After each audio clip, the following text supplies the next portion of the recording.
for the session. Oh, there's Linda.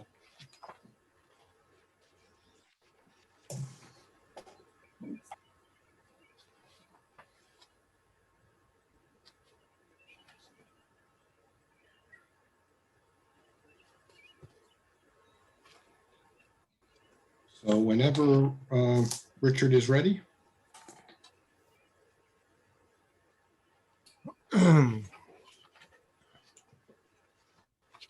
All right.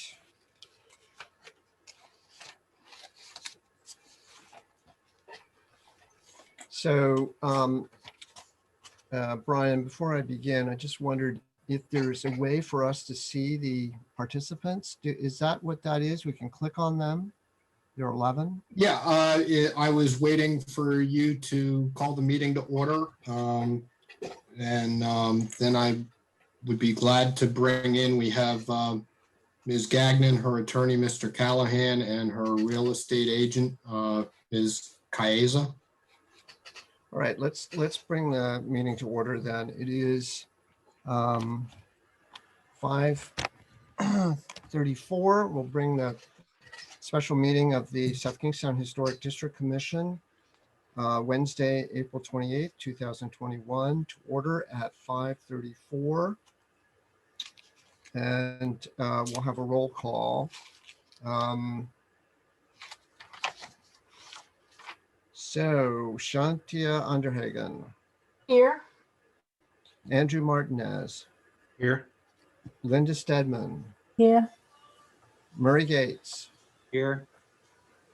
Karen De Silva. Absent. Richard Youngkin here. And also present is Brian Wagner, Senior Planner. Yep. James Rabbit.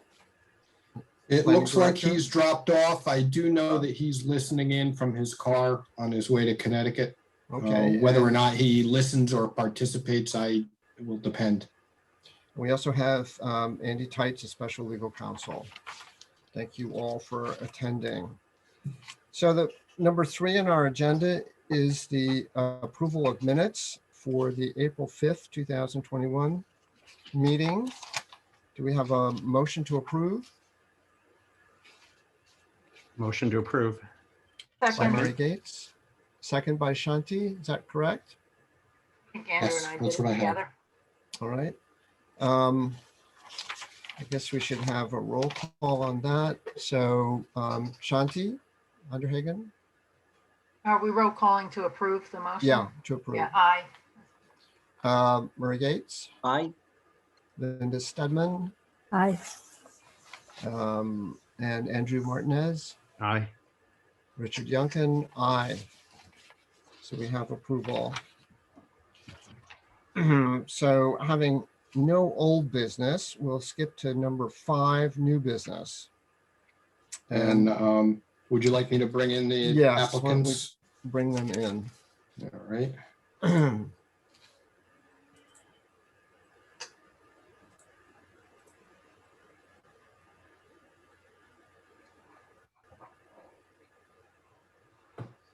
All right, all of our attendees for the applicants, Ms. Gagnon, Mr. Callahan, Ms. Caeza, if you want to unmute yourselves, you are all live.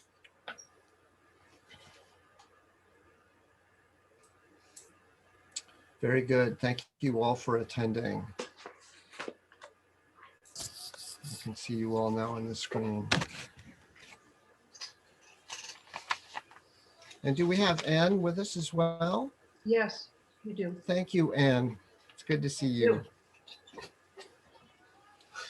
All right. So what I'll do is I think we're all very familiar with what is before us. Excuse me. Get rid of this. I will read the application. So we divided this into 2 parts. And thank you very much for doing that, Catherine. I think it makes things simple. So the first is 5A, application for a certificate of appropriateness. And we're going to call this just COA1, just so we keep it straight for the minutes.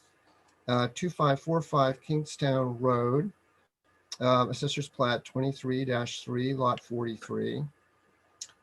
Discussion and possible action on an application which we received to modify provisions of the April 6, 2011 Certificate of Appropriateness pertaining to a roof balustrade and entry sidelight windows. And there were supporting materials as part of the agenda that you could pick up on the town's website. And I won't read those, but they're listed here. Hope you all have been able to look at those documents. So with that, I think, we discussed this, it's in our minutes. We had this previous meeting and we were not able to hear from Catherine completely. And so I think what I'd like to do is have Catherine present what she'd like to present at this point about this particular one. And you'll have the opportunity to do the second one when we get to that as well, Catherine. So if you want to keep your comments just to this certificate of appropriateness, COA 1, that would be fine. And, and take it from there. Are you asking me to read through the application as it is, highlight the major points, or are we just going to simply assume everyone read it and move on to a resolution? I'm not sure what you would like. I think that's a good question. We can assume that everybody read it, but I think in that introduction, I want to point out that the application is specific about modifying the 2011 decision. We just want to keep that for the record clear. But, I think we do have the application before us. I don't think you need to read that. I think you could just go right into what you'd like to do. Well, as the application indicated, we are basically asking, as it is known and has been known for some time to the HDC, that the balustrade was in significant disrepair, and upon removal of it back in 2012, in order for us to do a complete roof replacement of the house, it literally came down in pieces. That we did preserve one section of it in order to have access to the design of it, but then that section was significantly damaged in several flooding incidents in the basement of the home, and it was completely non-salvageable at that point and was disposed of. That was sometime in 2014, I believe. And so we are asking that the historic district simply allow us to, we are not in a position to replace it. We're not in a position for multiple reasons. The cost prohibitive nature of having such a structure recreated. It was also not complete when we bought the property. It was only on 3 sides of the property, and we have evidence that there were many years when there was no balustrade at this property. So we do not believe that actually what was on the roof was original. It was likely some sort of a replacement at some point in time, but we do have photographic evidence that it was not there for a good portion of the early 1900s. We do not have evidence of when it was replaced per se. Secondly, the roofing companies that came out to assess the situation when we had to have the roof replaced had indicated that in order to appropriately attach a decorative structure of that nature, that it would involve the driving of 4x4 posts from the attic floor through the roof at an interval of every 8 to 10 feet. And that reduces the life of the roof by 1/2 to 2/3 potentially. It's a 30-year roof that we put on the property at a total cost of $22,000, which was an unexpected expense. At that time, it was a necessity in order to protect the substantial investment we had made to the interior renovation of the home. And again, it was indicated throughout to the town planning, zoning, and historic district commission that the funds that would be used to work on the property would have been profit funds from the bed and breakfast. The bed and breakfast was closed in December of 2019. There are no funds from the bed and breakfast in order to invest in a project of that nature at this juncture. Basically, we ended with, not very much in the bank at the end of the run of the bed and breakfast. And on top of that, we had never personally taken salaries for running the bed and breakfast. We simply reinvested into the business itself and or improvements to the home, interior and exterior, with those funds. But it was never a situation where we had an abundance of those funds to do a project of such a decorative nature. The second piece, it has to do with the sidelights. I understand that the historic district is upset because you feel that in the removal of the balustrade to do the roof project, and that in the removal of the broken leaded sidelights at the front entrance, that was in some way our starting of a project. Whereas really they were necessities in order to replace the roof because you couldn't do that with the balustrade still up there. And also we were running a bed and breakfast that was open to the public here. And the side lights were in a complete state of disrepair. The glass was broken, the leading was broken, the leading had begun to oxidize. Those oxidized particles can become airborne with any significant vibration. So the vibration from the road itself, as well as the opening and closing of the front door, would cause additional vibration. That material is toxic, and it was in a state of complete disrepair.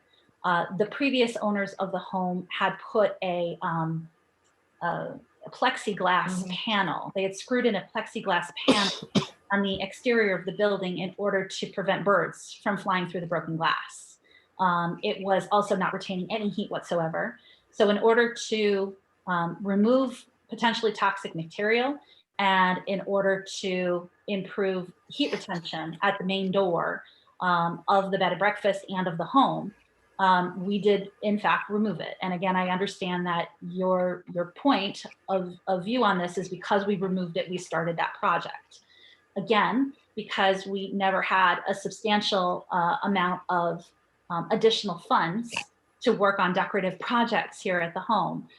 There were never any bed and breakfast profits that could be reasonably directed to an effort to reinstall or restore the material that was there.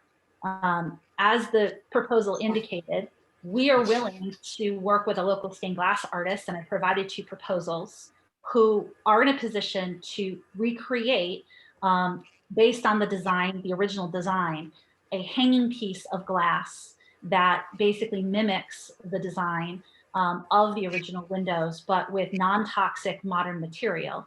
They are in a position to attempt to reuse the medallions that were attached, that are attached still to the framework, if they determine that those materials are not toxic and that they can work with those materials. If they cannot, they actually have sourced, in both instances, basically a replacement that looks the same, but is made with safe material that they are comfortable working with. We are in a position to make an investment of under $1,000 to have those 2 panels constructed and installed, and to do that prior to the sale of the property. We are proposing to leave the front window setup as is, with an exterior glass storm, an interior plain glass window, and these 2 stained glass inserts would be installed as a hanging piece in between the 2. There is 1.5 inches of gap between the 2. We have never had a condensation issue between those 2, which was the first question I encountered by both glass makers, because if there was a condensation problem, that would not have been an ideal situation in which to install this newly proposed glass panel. But because there is no condensation, it is safe to do so. So they do have the original designs that we had created way back when by New England Stained Glass, and they would basically mimic that design, which was the original design, but using, again, modern safe material at a more cost-effective price point that we are willing to make that investment in order to resolve the situation. All right, is there anything more you'd like to add to that? That's it. Okay, I think one of the things that we need to do is look at these two items one at a time and not together. And first, I think we need to make, which is part of our standards and guidelines, we need to make a finding of character defining, whether or not the balustrade is a character defining feature of the house, and when was it a character defining feature. So I did a little research. I hope other members of the commission did their research. But my conclusion is that the balustrade is likely to have been an original feature of the house. There are two other houses with significant balustrades. They're all architecturally a little different in the village and of Kingston. And in looking at similar buildings throughout the state of Rhode Island of this period, there are a number that were recorded in 1936 by the Historic American Building Survey that had balustrades of this nature, federal style houses built in the 1820s that had these balustrades. So my feeling is that what happened was that the balustrade was in existence through the 19th century. We have a photograph of it circa 1900, which shows it intact. We do have photographs of it later. By 1939, it was not there. Now, we did experience quite a horrific hurricane in 1938 that could have damaged it. We don't know for sure. It doesn't show up in 1954 in our record, our historical photographic record, but we do know that it is there in 1983 when the state of Rhode Island did a pretty extensive historic resources survey of Kingston Village, and they photographed it. They also at that time in their write-up about Kingston mentioned these three federal style balustrades and how character defining they were, how significant they were. They're mentioned in the report. And we do know that aerial photographs show the entire, well, three sides of the house with the balustrade in 2010. The fourth side, which faces north, just shows the mounting brackets for the fourth side of the balustrade. It's missing. So I think you're right, Catherine. By the time you got it, it may be that you only had part of the balustrade in your possession at that time, 2011. We do know that your photographs for the application in 2011 show the balustrade in place. So I think my feeling is that it's character defining. I'd like to hear from the other board members on this. And we'll start with anybody who raises their hand, wants to start off. Go. Shanti? Rich, yeah, I agree with you. I did not do as extensive study of it, but certainly in my experience with not only Rhode Island architecture, but New England architecture, this is not an unusual feature to see for building of this age. I think you've captured precisely why it is in fact a character defining. Yeah, this is Murray. I too had gone to the South Kingstown Architectural Survey, published in 1984, most recently. And my understanding is that when properties are listed on the National Historic Register, you have to choose a point in time. So yes, properties and structures do change over time, but for listing on the register, you choose a particular point in time and what that house and structure looked like at that particular point in time. So what was recorded in 1984 does include, as Rich had alluded to, a parapet. I could read the actual writing here, but it's essentially referring to the structure on the roof. Does anybody else want to say anything? Andrew, you have anything to say? Thank you for your research, Rich. I mean, it seems pretty thorough. And in looking at the house with and without it, I do have to say with it, it is truly character defining, and it's a noticeable omission not to have it there. And, you know, I guess I'd also like to say, while I appreciate financial hardship and inconveniences, I have to say this doesn't um, excuse one from neglecting the obligations of living in the district and the codes associated with it, or um, give one freedom to make arbitrary decisions that have already been run by and vetted by the commission.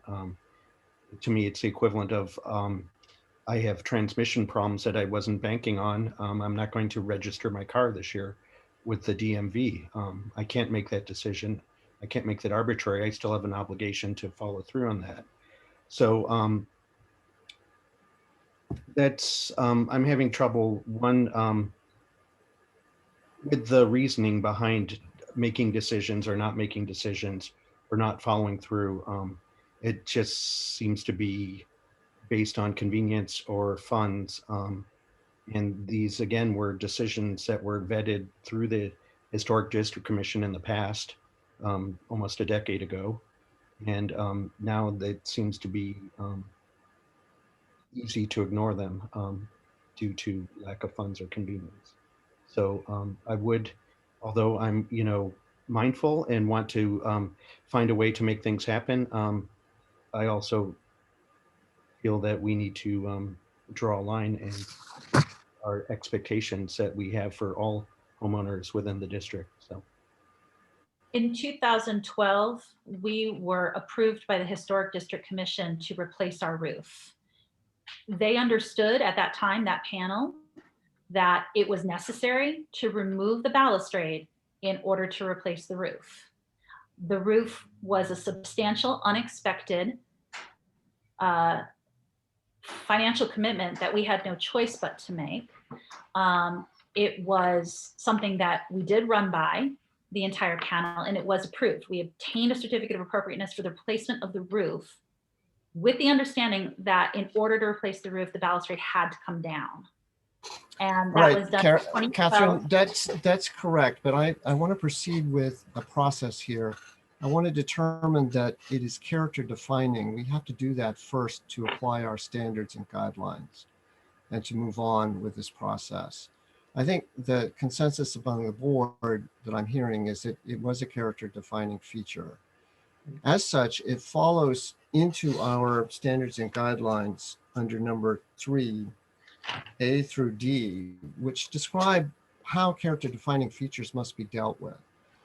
So they really should be preserved at all, well, within reason. Now, we also have within our guidelines and within the enabling law and within our zoning that we must be reasonable about this. So I need to express to you that there is a reasonableness that we must carry forward. I think Brian has reminded of us of that. It also, if you think about the demolition provisions in our historic zoning, we talk about working with, if it's a demolition, which I believe actually a removal of a feature of this significance is actually a demolition. These guidelines were from 2013, however, that you're referencing right now, and this all occurred in 2012. We were not provided any of this information at that time. Our guidelines that we followed back then, prior to the publication of our new guidelines, were in accord with the Secretary of Interior standards, and they followed basically the same as what we're following now. This is just an elaboration, a more detailed version of what they were following. So we actually are very consistent in the following of our guidelines from, basically back then until now. We are basically operating under the same set. We just elaborated them a little bit more, gave more direction or more detail. But the 10 standards of rehabilitation still apply that are under the Secretary of Interior standards for rehabilitation. But we were not aware of those at that time. And moreover, to explain a little bit more, when we had no choice but to have the roof repaired because it was about to destroy everything we had done in the interior of the house. It was that bad. And we were not aware of that when we bought the house, that when this piece of decorative work was taken down, it apparently had been put up there in a way that we should have known as new owners. Someone should have told us that when you had to take this down, it was going to completely fall apart.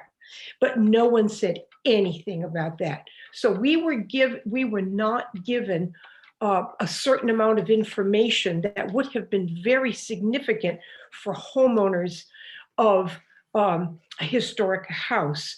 The people who owned the house before us did not do their due diligence in telling us any of this. And we were about to lose all of the work we had done. That was significant. So we made a choice to spend $22,000 on a new roof. And when we did that, the decorative portion of the house, of this roofing, absolutely fell apart in their hands. We watched it happen in absolute horror, but we watched it happen. And we had no idea what to do from that point on. And we were not Well, I given think guidance at the meeting to approve the roof either, that there should be some measures taken for demolition, et cetera. We weren't provided with that guidance by the HDC. Well, I think if you had, I don't want to repeat what happened with you in history, but in terms of what we're going forward, what we can do is we can evaluate how much of a hardship this is for you, and we can talk about what the cost of replacing that balustrade is. That's the reasonableness part of our zoning, okay? And that falls into the demolition provisions that I just cited. It gives us an ability to talk about that. Mhm. But what we would need from you is the cost of that balustrade replacement. Now, going back, I want to say this, going back to the 2011 decision, that board at that time, that HTC at that time, gave you an unlimited number of years. They knew at that time this might be a big deal for you to replace that balustrade, but they wanted you to do it, and you actually put in your plan that you would do it.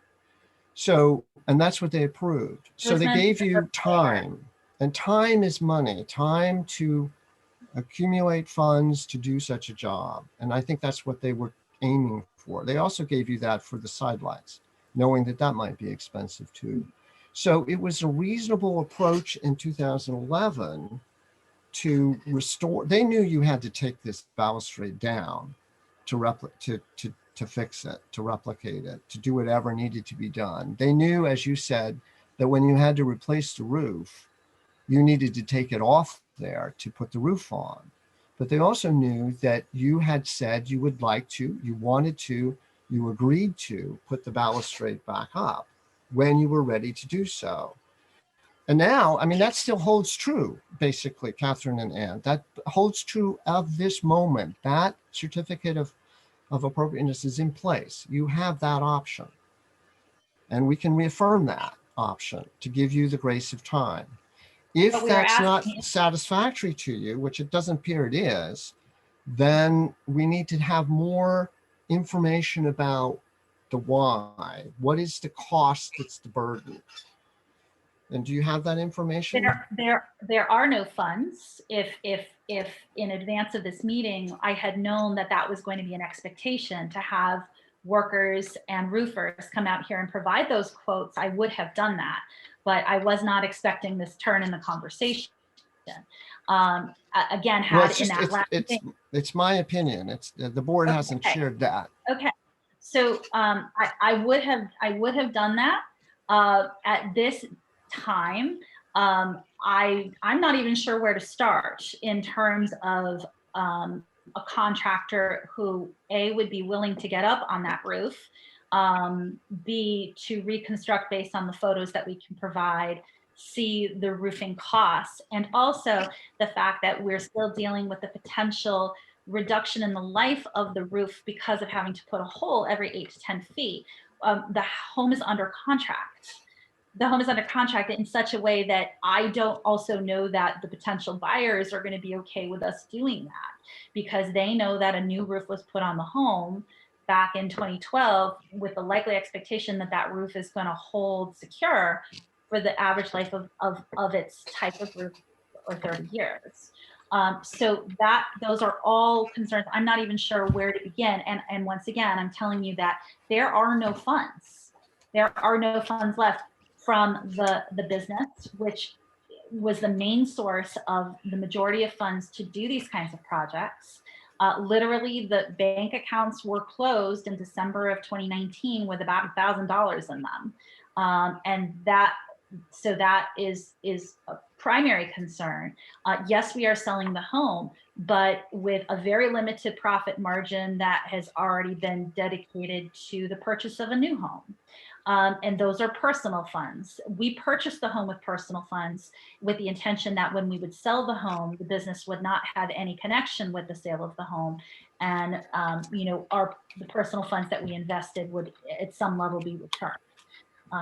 So Ashanti has a question. Yeah, Excuse me. I would like us to not have to go through this type of explanation for every agenda item on this C of A. It's an owner's responsibility, irrespective of ownership and use, take care of buildings within the district. So I think this explanation about the business money versus personal money is irrelevant.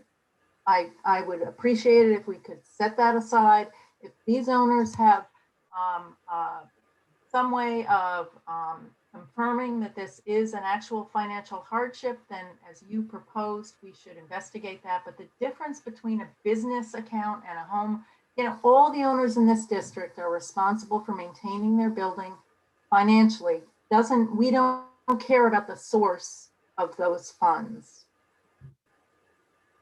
Anybody else want to add to that? Yes, Brian? Yeah, Mr. Chair, a couple of things that I think need to be stated at this point. As Ms. Anderhagen mentioned, the responsibility to maintain this structure is in no way connected to the success or a lack thereof of the business that was being operated there. It is a responsibility that they undertook when they purchased the building. I understand, and I'm sorry that maybe the previous owner was not particularly forthright in problems with the structure, but the responsibility to do due diligence in a purchase is on the buyer, not necessarily the seller. So long as the seller complies with legal requirements for disclosure, it's caveat emptor.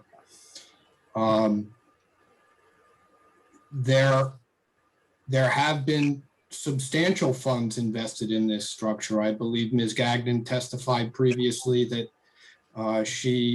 they had invested some $50,000 or $60,000 in interior modifications to the structure.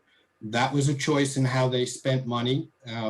They did not prioritize historic rehabilitation in that expenditure. And between 2017 and 2020, they invested another $16,000 in air conditioning.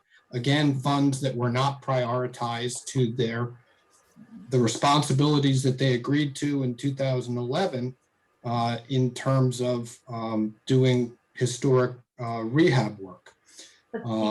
I did not include the documents from 2011 or 2014 with the COA in this case, because frankly, I thought we were beyond the point of arguing what was required by what was represented in the applications and what was required by those approvals. Very clearly, the balustrade and glass were proposed to be removed, repaired, and replaced on the structure. And that's what the certificate of appropriateness was awarded for. And they are now asking to change those provisions so that those things do not have to be returned to the structure. And that's what you're deciding on. If Ms. Gagnon has for a while been making a hardship case in terms of finances, if that is something that the board does in fact wish to consider, then I think we are going to need to see certain financial disclosures from the owners. And we are also going to need an explanation as to why the house can't be sold with an order requiring the future owner to finish the repairs at their own expense. And that's where I limit my comments on the hardship issue. Thank you, Brian. Do we have any other members of the commission that want to speak to this? Okay, so not I believe that Norma Kayatsa has something to say. Regarding the sale. I don't know if you. Yes, Yeah, Norma. if I could speak. Obviously, I don't own a historic home and am not familiar with historic district commission and regulations. However, I can attest that this has created a hardship in this whole situation, in that we are selling a home that clearly Ms. Gagnon and Ms. Danis felt they took care of in an impeccable manner. And yes, the balustrade was falling apart, so they repaired the roof to keep the integrity of the entire home, and were not able to replace it. And at no time were they aware that this was going to culminate in this problem. And now we're at the 9th hour here, where we've Catherine has gone above and beyond to try to find ways that can correct the issues that are financially feasible and can be done in time to sell the home. But I believe that the situation with the balustrade, between the cost and the time, is going to be a huge hardship, not just financially.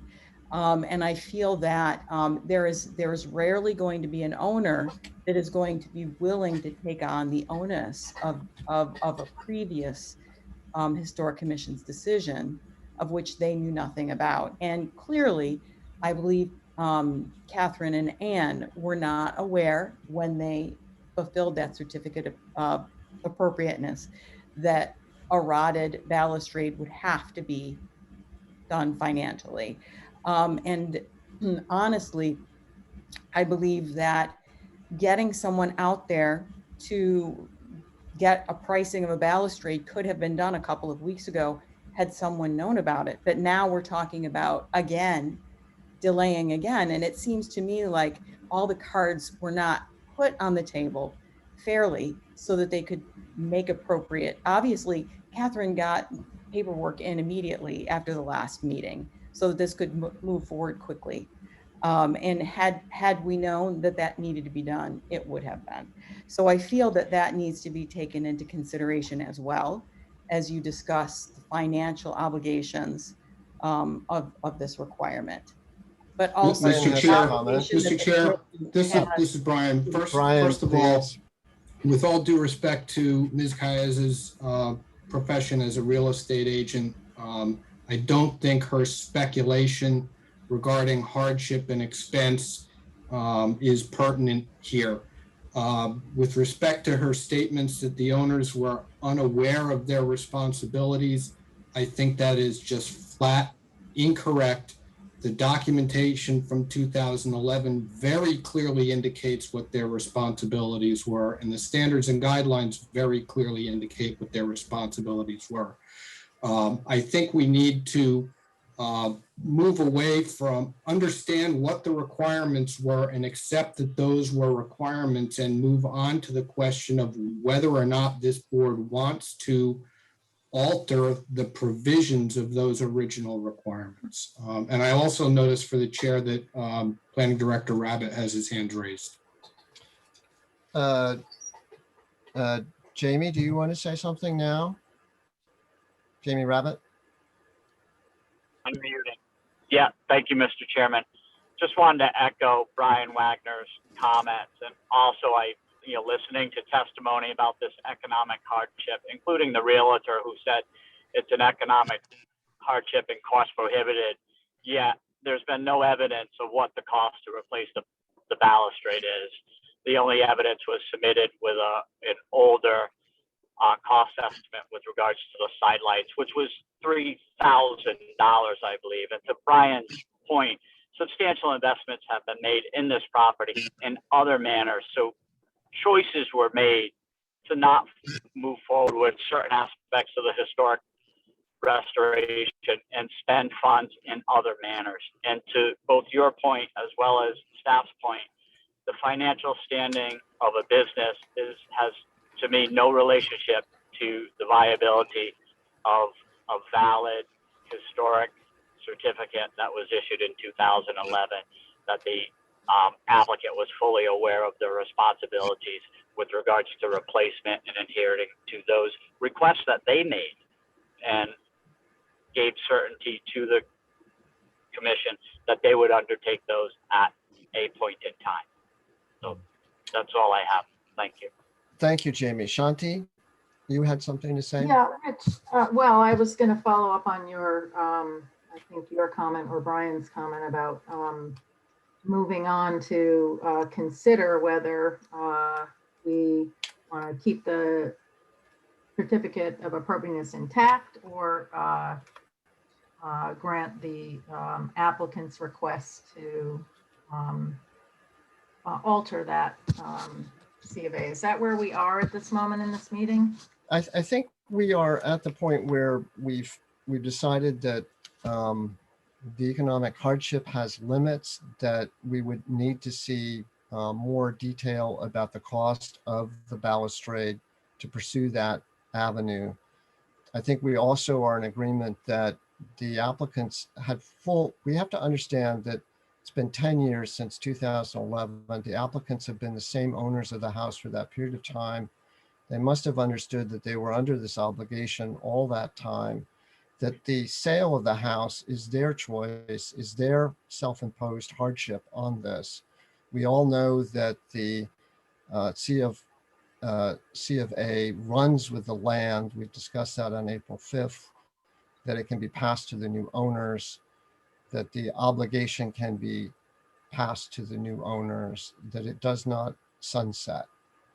And that is what is in the 2011 C of A, and we can leave it. We can not modify that C of A if we choose.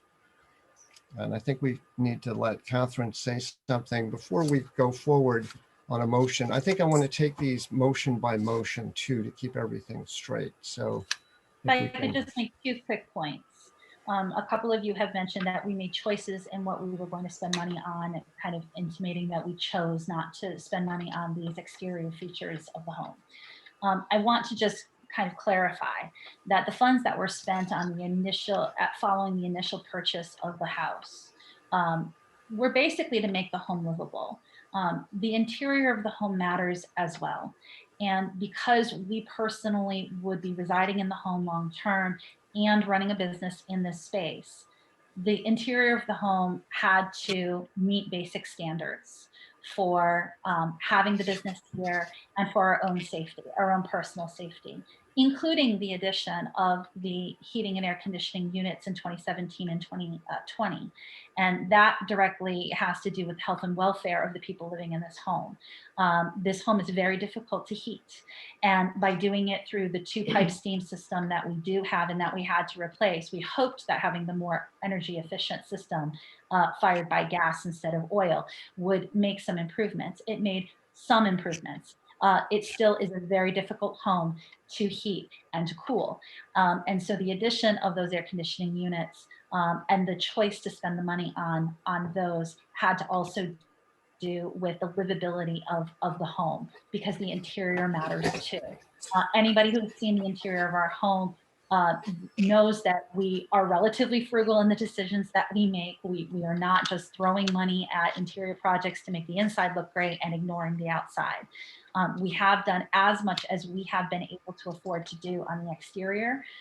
These are two projects that I'm going to attest to the fact that we we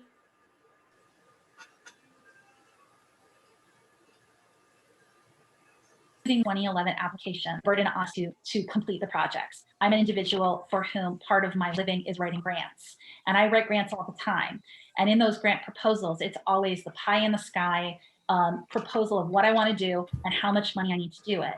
And when a grantor comes back at me with a reduced amount of money, there is the understanding that that project is going to have to be modified. That's where I was coming from in the completion of that proposal. At no time did we ever receive a packet of information as thorough as this 2013 guideline that was provided to us in 2013 back in 2011. Mhm. We were not aware that by including these items in that proposal, because it was the urging of the planning department at the time that we put in several projects that we wanted to try to accomplish over a period of time in that proposal.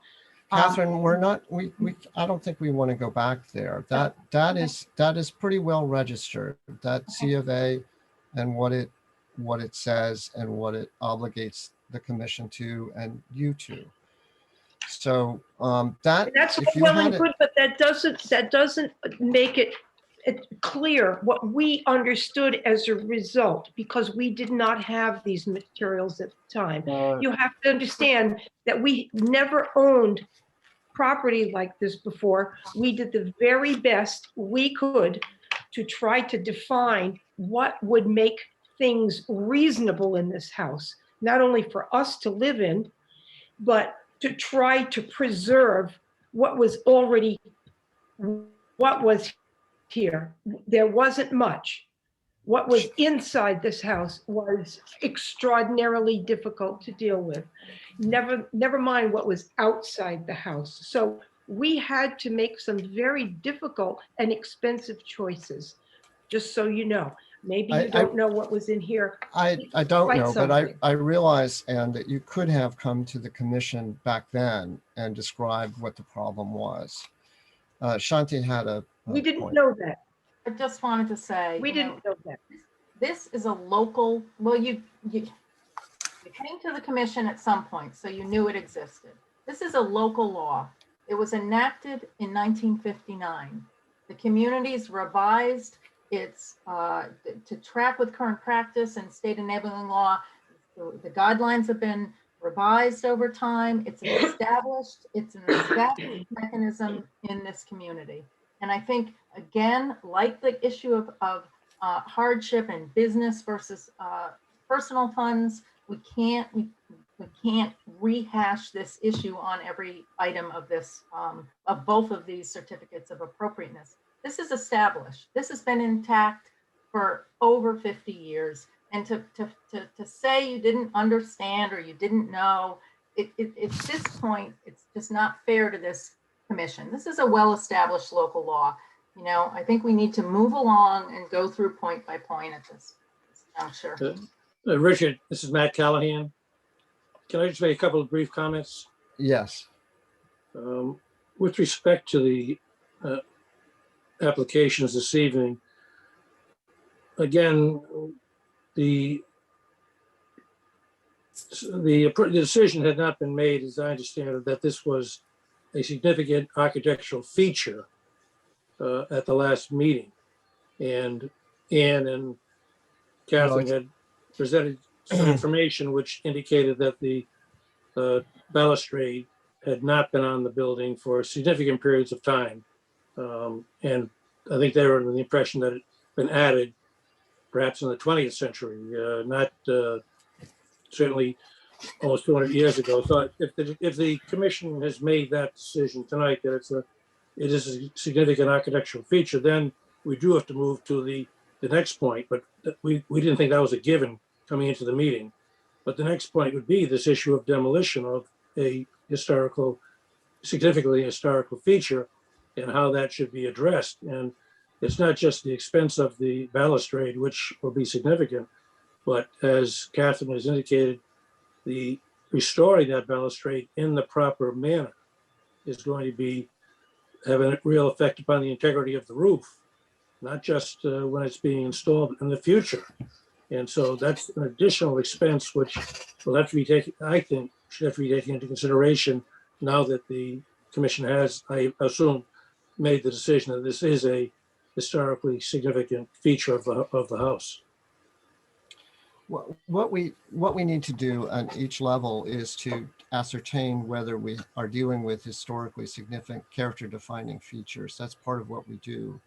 And in terms of this application, if you want to go down the pathway of a demolition, then there are, as you've probably read in the zoning and also in our guidelines, there's a separate section on how to evaluate demolitions. But we need to know, if we go down that pathway, first of all, what the cost is, what we're dealing with in terms of the cost. So Brian, you had a point?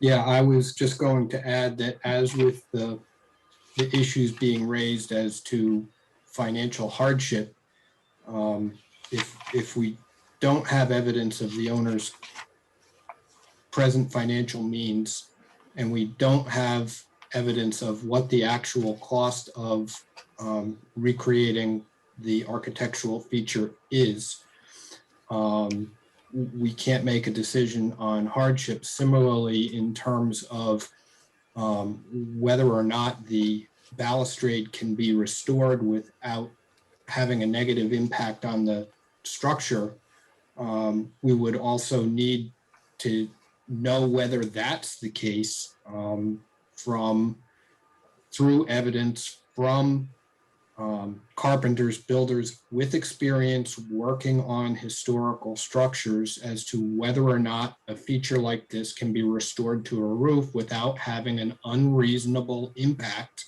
on the integrity of that roof. I would have to believe that this is not the first time rooftop structures have been addressed in that question. If the owners want to come forward with a craftsman who is experienced in dealing with these sorts of issues to testify that, yeah, this is an unreasonable threat to the overall structure, then fine. I think the board should consider that, and I think that's an important factor. But without that, just having the property owner speculate that in fact is the case, I think is something the board should be warned against. I would agree with that as well.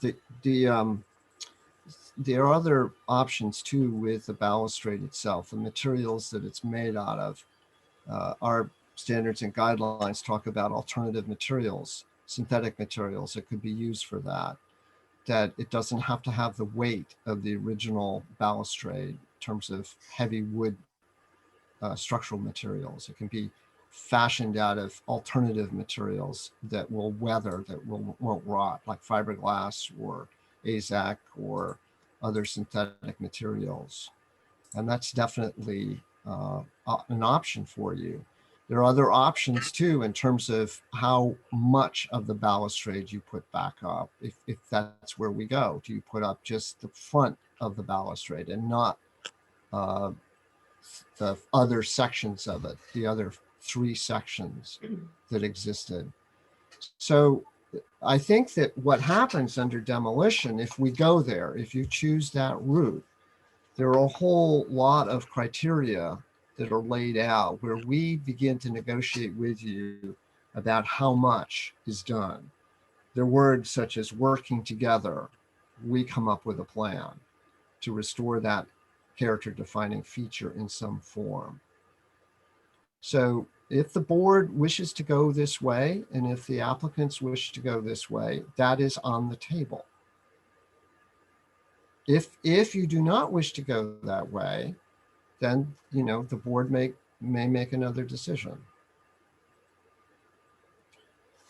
I'm leaving it really in that position right now, because I think the board and you need to tell us what you'd like to do as applicants. I think we'd like to think about perhaps putting the front up in a synthetic material, But if it's only, possible, only if we can afford to do so. if we can afford it. And we don't have the resources to even source a contractor at this Right. juncture. I don't know who we would contact, and it's a big if. I mean, All right. synthetic big materials if. also cost a lot of money. Right. All right, Shanti, do you have something to say? I'd like to make a comment and a suggestion. I have extensive experience with historic houses and real estate, far more, I think, than your realtor and than you. This is not a particularly difficult nut to crack on some level. You know, you have a number of outstanding issues with your local historic district, which are coming to light, which you have said are interfering to some extent with your sale. Any prospective buyer should be able to bring in contractors to figure out what the cost of remedying this situation is on their own. And then you need to think about how much you're willing to take off your sale price for that, to get rid of this problem. I mean, that's one way to deal with this. I'm not making any judgment about your financials, because that's not what we're here for. But I have seen that type of thing done repeatedly in these types of situations. So there is that option where you don't have to solve this problem beyond some negotiations with a prospective buyer who may be willing to undertake and remedy this situation on their own. So that is an option that you have. Right. Are there any other thoughts from the board about this? Hearing none. Do we have a motion? Can I have a motion? Mr. Chair, before we move on to a motion, what are you requesting a motion on? Because we have not yet discussed the side lights, and if you wanted to get your same finding of character for that, you should have that discussion, or make it clear that you're only voting on the balustrade. I think I want a motion. I want to take these one at a time, and if time permits, and let's deal with the balustrade itself and get that done. So we have options here. We can go down the pathway of the demolition and negotiate out. I think the applicants are thinking in those terms. We can have we can go back to the 2011 decision and reaffirm it. We can have an alternative decision. But I think we need to move on. I do have one question, Rich, and that has to do with timelines. So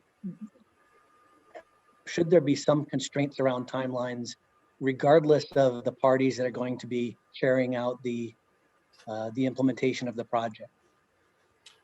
Yes, there should be, I think, moving forward. I think Brian may have one, may have a. Yeah, just to point out, when the application that was submitted in 2011, there wasn't any predetermined timeline for completion of performance.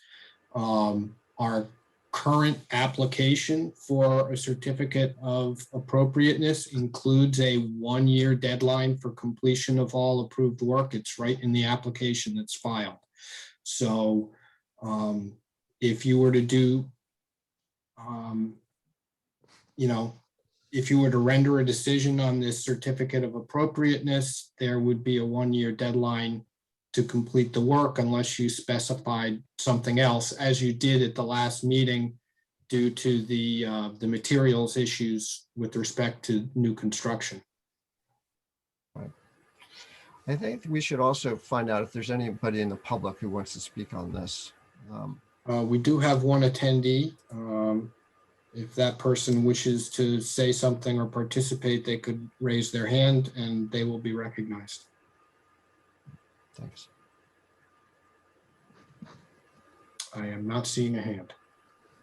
All right, then I think we are able to move on with this balustrade motion. Anybody want to? Shanti, do you want to make a motion? Yep. Upon review of the application materials and in consideration of the testimony received during the public hearing on April 28th, 2021, the South Kingstown Historic District Commission hereby renders the following decision on the owner's application for a C of A to modify the provisions of the HDC's April 6, 2011 COA as follows. I would propose the applicant's request to permanently remove the roof balustrade is denied. The balustrade is a significant architectural feature of the structure, contributes to the character of the historic district, Kingston Historic District. The findings of the materials reviewed are documents 1 through 14, and the approval, the denial is based on the following findings of fact. Items 1 through 5, findings of fact. Do I need to read those, Brian? No, you don't. I Okay. mean, you can just adopt the findings of fact as set forth in the staff, the Okay. project review We- memo, if you like. We do want to make Some sure. are not applicable to the balustrade. Right, Yeah, right. So, Shanti, wait a minute. We do want to make sure that the character defining feature is part of the findings of fact. I think you've already Yeah. said that in the motion. I'm going, well, I'd like to modify this to say the findings of fact 1 through 4 as submitted in the staff report. And further, that if approved as requested, the proposed modifications to the 2011 certificate of appropriateness. Excuse me, I would not do item 5. I would add that the balustrade is likely an original feature that based on photographs and the State Historic Preservation Report and the National Register nomination, that the balustrade has been in place for a significant period of time, irrespective of time that it was taken off. And I would add findings of fact 8 through 10. The conditions of approval, I would say, are A through, a little bit confusing, but as contained in the staff report, A through G. Well, you don't really need any conditions of approval here. Well, we don't. Shanti, since you're not approving any work. You're But we saying, are. How are we conditioning the timeline then? And I want to add something about materials. And Shanti, this is a denial. Your motion is for denying the. Oh, yeah. Sorry, I got too much material. I think it's important to cite that the standards on denial, which are 3, A through D. I think it is. Excuse me, but this is why we end up with the situation we have. We have no idea what you're talking about We have right no idea now. what you're referring to. What you're referring what to. standards and. Well, we're referring to the standards and guidelines booklet that you have a copy of. Okay. Which is the handbook, all right? And then we're also referring to the staff report, which is a draft. On It's page. comments, and do you have that? It's No. it was on the website for the town. It was part of the agenda items on the website. And it's a staff report that itemizes the situation and also conditions for a denial or approval.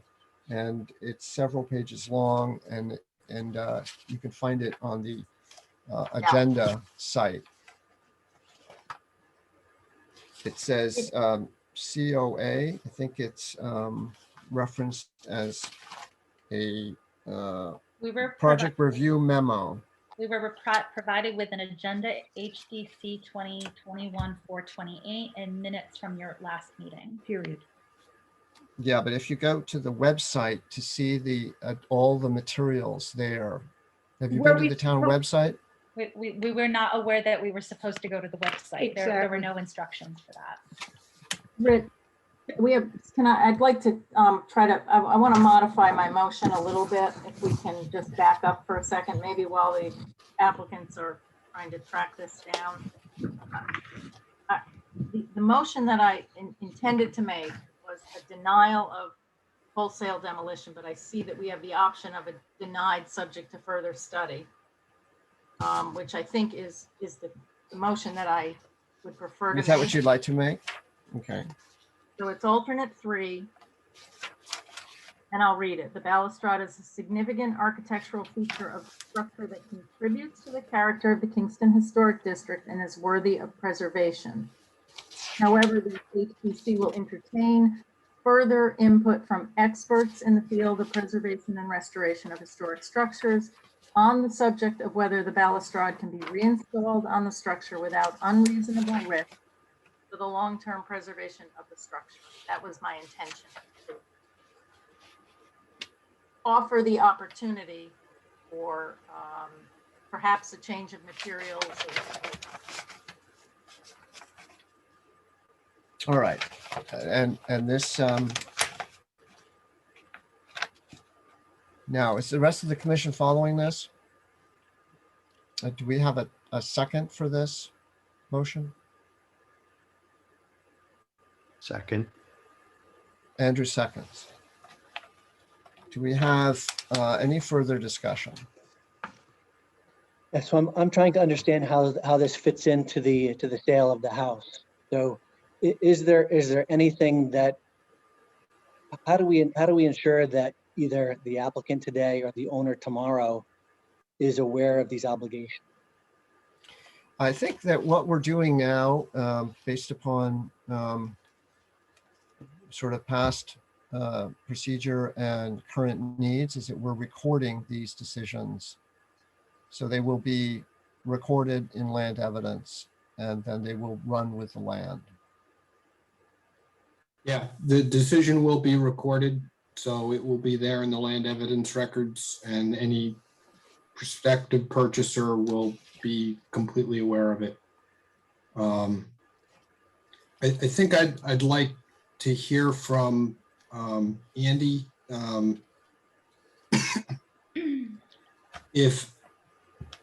Does this motion need to include a requirement that the balustrade be put back up if that is the board's intent?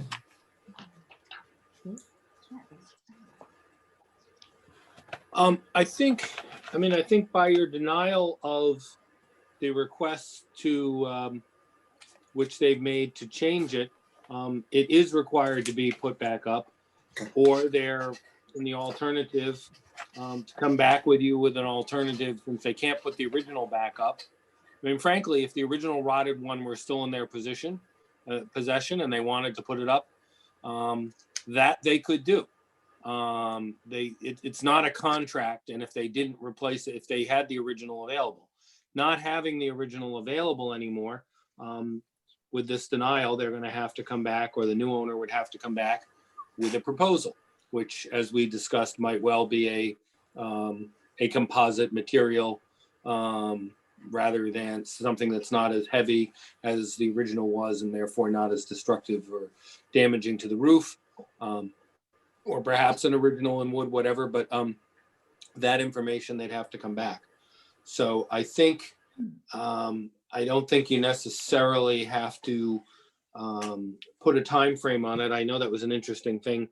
I think since they're here before you and you've got jurisdiction of it now, it might be a good idea for all concerned to put some sort of time frame by which it either must be reinstalled, or the people must reappear before, the owner must reappear before the commission, so it doesn't drag out another decade. I do think that would be appropriate for the motion. Andrew? You're muted, Andrew. I agree with what Andy said. And, do we need to be clear in stating that as we reject this current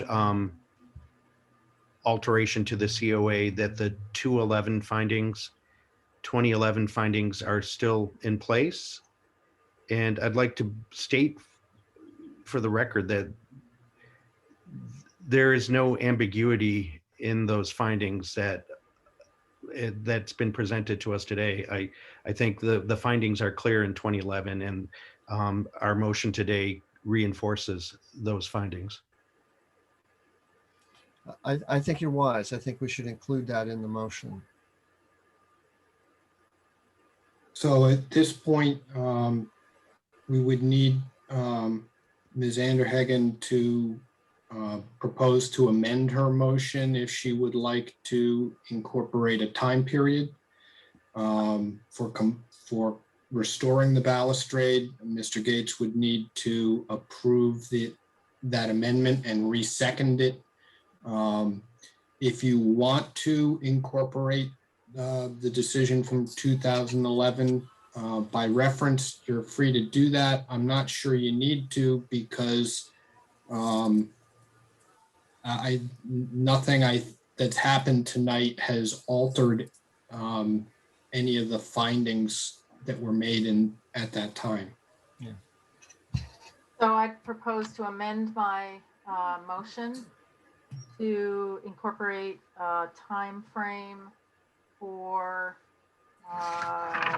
consideration of further study of the balustrade. And I would suggest Just study, or I think Attorney Teitz's recommendation was that we set a time frame to either restore the balustrade to the house or to submit an alternative proposal, one or the other. That way, if nothing happens, okay.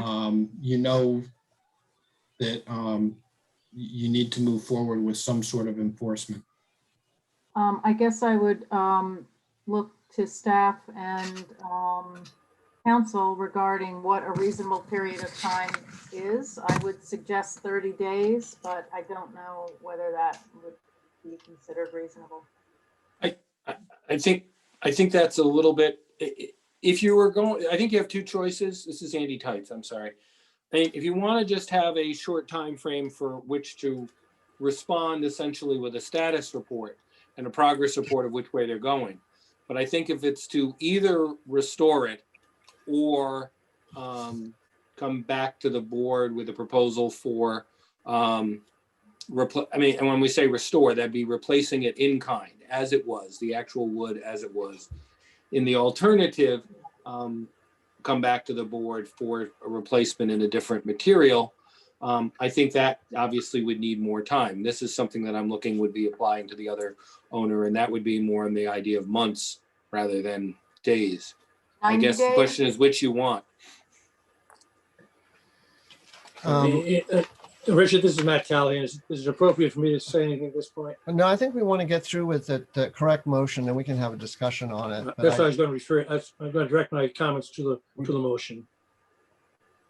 It would seem to me that we're here this evening to try and get some resolution of this in an expeditious manner, if possible. The commission has obviously made the decision that the balustrade is an historically significant feature. So we're there. At this point, it's really a question, it seems to me, that my clients have to decide whether they want to try to replace that or come back before the commission and indicate with the demolition standards that it just cannot be done appropriately. And since we're here to do that, would it make more sense to just continue to another meeting to give them an opportunity to do that if they want to do it? And I know that there's a timetable. You've got to make a decision within 45 days of the time that the application was submitted, and we'd agree to an extension of that if it's appropriate. Mr. Chair, I know we're allowing some leeway, but we do have a motion on the table. It's really not the appropriate time for comment. Ms. Anderhagen, maybe a two-prong approach is best, and maybe you propose a shorter period for making a decision on what they want to do and a longer period of time for actually completing what they want to do. So maybe, 30, 60, 90 days to make that decision, and, 6, 12, 18 months for completing the work. Just throwing some Well, random things out there. It seems to me that 30 days is not unreasonable to make a decision. Does that run us into trouble with the time frame that we need to respond? Yeah, we need to respond by the end of May, 28th of May or something like that. So 30 days from now.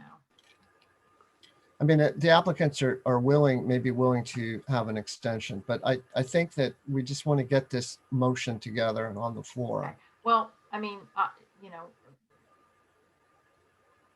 I offered, okay, well, I would give it a longer period of time, frankly, for them to come back and make the decision.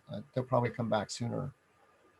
but a longer period of time than 30 days, so 90 days. I'm confused. I don't know what people want. I'm hearing all different things. I mean, it seems to me that they are in a position to make a decision about what direction they want to go in relatively quickly. Is that 2 weeks or 4 weeks? And then the time frame to complete the work, I would say, is a maximum of 6 months.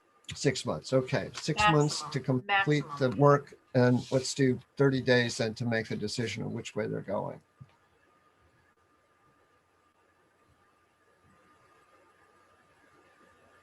It does depend upon how quickly they can get, you know, another contractor in to look at it, all of that stuff, if they're going to come up with an alternative plan.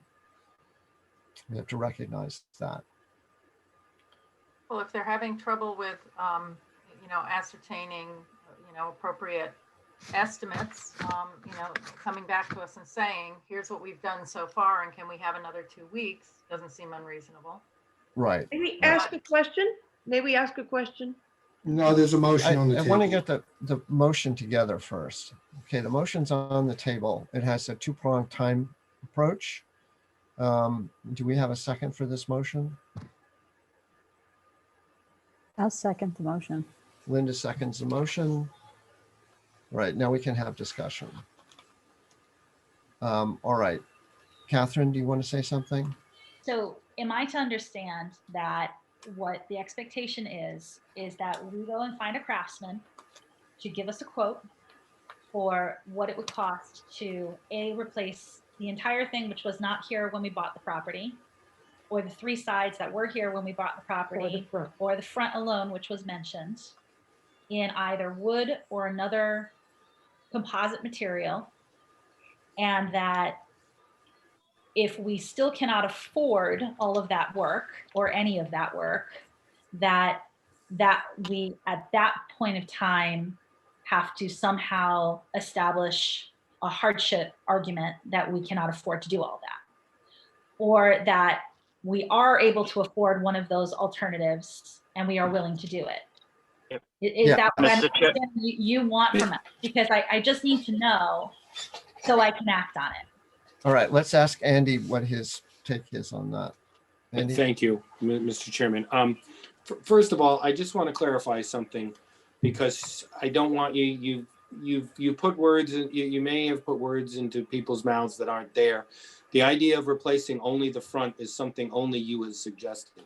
There is no indication from the comments from the commission that replacing only the front balustrade will be acceptable. So I don't want you to go down that path. You can, but I don't want you to be misled and say, oh, you thought we could just do the front.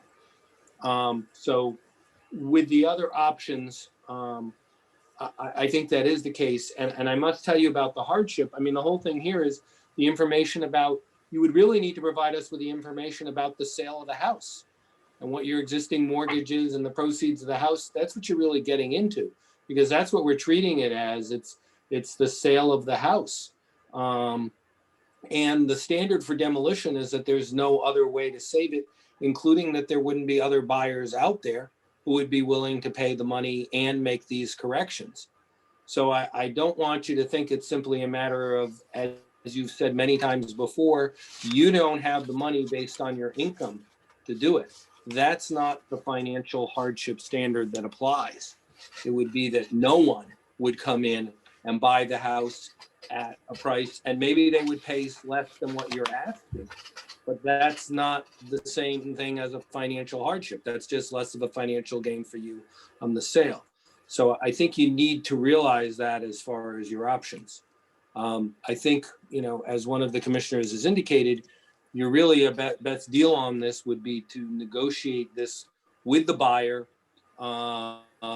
with some sort of either escrow or deduction in price, and let the buyer take on the responsibilities. And I think you're going to hear now from this and the other ones, you'll have a list of what the commission is or is not willing to allow, so that you can provide tonight's motions to the buyer, and he or she knows what they've got to do, and get the cost estimates, and they'll be pretty easy to have the contracting estimates. And if you want to come back for something specific, because I can see we've talked about, and I think there seems to be a sentiment to allow a composite material on the balustrade, but you could come back and get confirmation of that relatively quickly. And the same thing you're talking about, this new, the reproduction of the windows as well. I think that's something that you could probably get the approvals pretty quickly, and then pass that on to someone else to do within a reasonable period of time, but not keeping your sale delayed. Was there a reason why we were asked to provide the side lights proposals? Mr. Chairman? We need to get on with this motion. I know, Jamie, and I'm anxious about it too. We have a motion on the floor. We don't want to get into the sidelights at the moment. We want to vote on this motion and get on with this. We've been at this for an hour and a half. Do we have a 7 o'clock cutoff? That depends upon No. our staff. I do not. That's on Thursday nights when we butt up against EDC. Okay. But we do need to move on. So I think I want to ask for, there are no changes to the motion. It stands as it is. Everybody's fine. Any more discussion on this? I think I want to vote. So we'll start with a roll call vote. We'll start with Andrew Martinez. You're on mute. Yes, I'm in favor of the motion. Shanti Anderhagen, In favor. Murray Gates, Vote to approve the motion. the motion. Linda Stedman, In favor. to approve. Okay, and Richard Youngkin, yes, I vote for the motion. So I think that takes care of the balustrade. We want to move on now to the sidelights.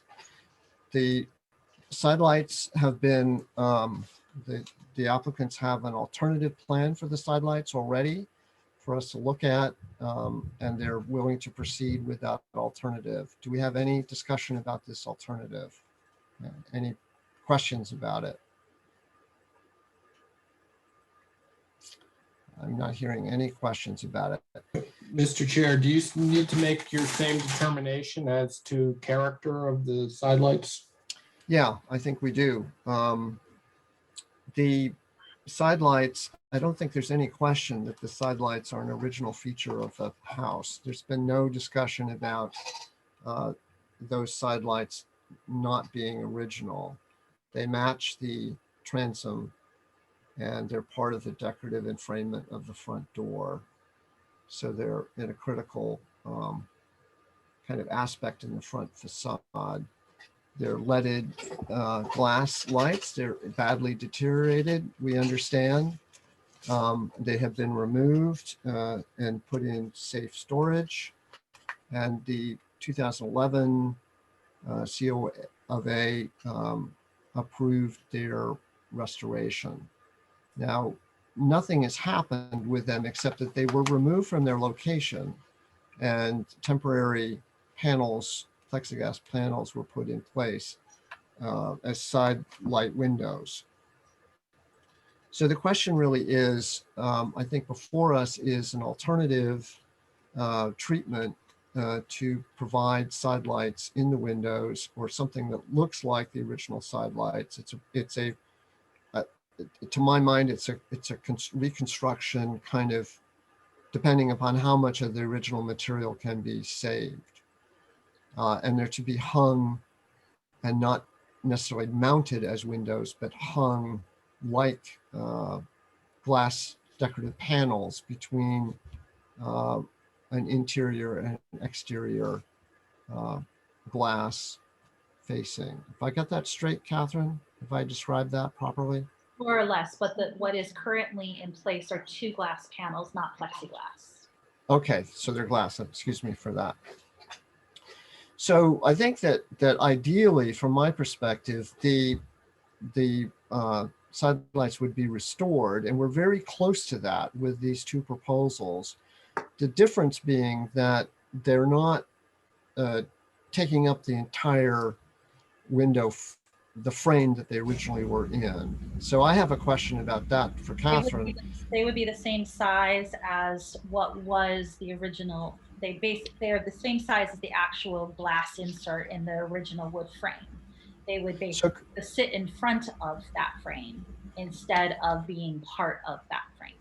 Oh, so the question is, couldn't they not be installed within the frame itself where the old windows that would were? mean deconstruction of everything that is on the interior.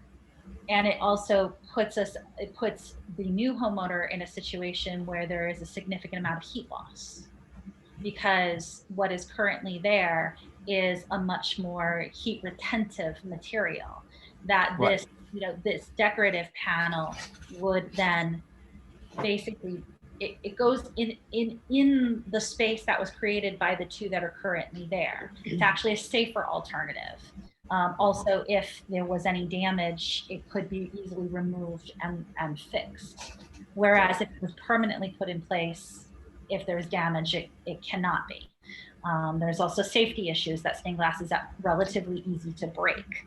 And so if that was exposed stained glass on the exterior, it would be relatively easy for someone to gain access to the house by breaking that stained glass. So I have no problem with the sort of storm window effect that these panels have on either side. But let's hear from Shanti. She has her hand I'd up. like to know what type of glass has been installed in the window, the window frame that had the leaded glass. It's a plain single pane glass. Okay, so it's clear glass. Clear glass. Clear glass. So what you would see if this panel were installed is you would see what you used to see. It's just well, it doesn't have the dimension at the exterior that the leaded cams, do have. And I'm confused about what the second. So are there 2 pieces of glass, and you're proposing to put this panel between them? Yes, simply because the exterior storm that is screwed into the frame of the side light is on the exterior, and that is another safety measure, and it's also again a heat retentive measure. So you're planning on putting this panel on the exterior of the house with the storm window over it? Correct. It's basically sandwiched between the 2. Yeah. Okay. There's a well that's about 1.5 inches deep that it can be basically suspended from hooks at the top, and it works at the bottom. There would be stops, so there would be no movement. And then we would again we would replace the exterior storm window for safety of the decorative piece and also for heat retention. So in effect, you're proposing to restore the panel but not reinstall it in the traditional way. Correct. Okay, thanks. So let me ask about the exterior appearance. Will there be, when I look at it from the outside, the exterior appearance, will I notice that it's hanging from 2 hooks in there, or will that be camouflaged? Camouflaged basically by a stop at the top. Yeah, interesting. All right, any other questions from the board? Hearing none. Brian, do you have a question?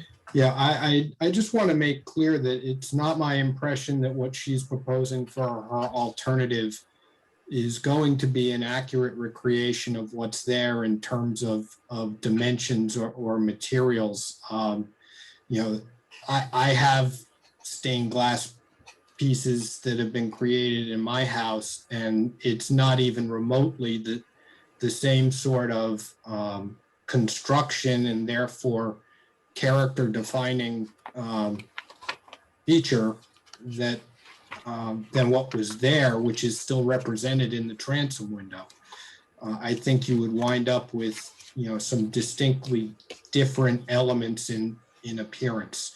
And you have an estimate, albeit one that's 10 years old at this point, as to what it would be to, I'm a little unclear on whether it's, rehabilitate the old windows or make replicas of the old windows available to you. Mr. Chair. Yes, So Shanti? my question was specific to them, and they answered affirmatively that they are going to restore the these windows, but not reinstall them. And restore would be in-kind replacement of any deteriorated elements and preservation of any stable elements.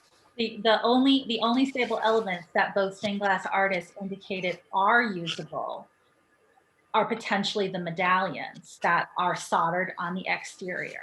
Okay, so then it's not a restoration. Then it is a reconstruction. I mean, restoration. That was the proposal back in 2011. It was going to be all new material. They were not going to be able to utilize anything beyond the medallions at that juncture either. So the $3,000 estimate was for a reproduction, an in-kind reproduction, same materials? Modern material, because I don't know, that's what was said to us. The rest of it is highly toxic and they don't use that material anymore. So. Whoa, wait a minute. Okay. Yes, lead is toxic. You must inhale it or ingest it for it to have any effects.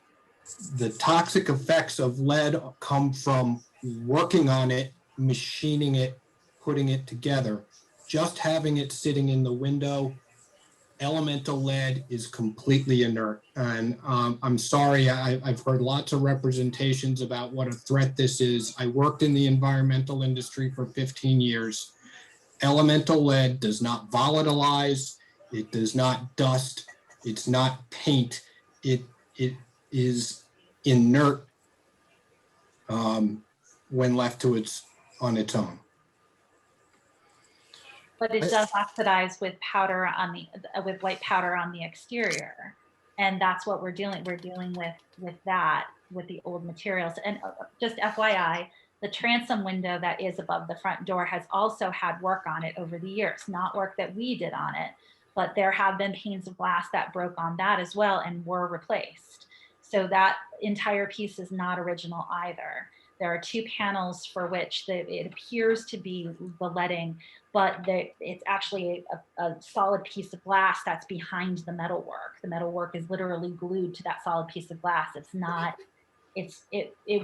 completely original either.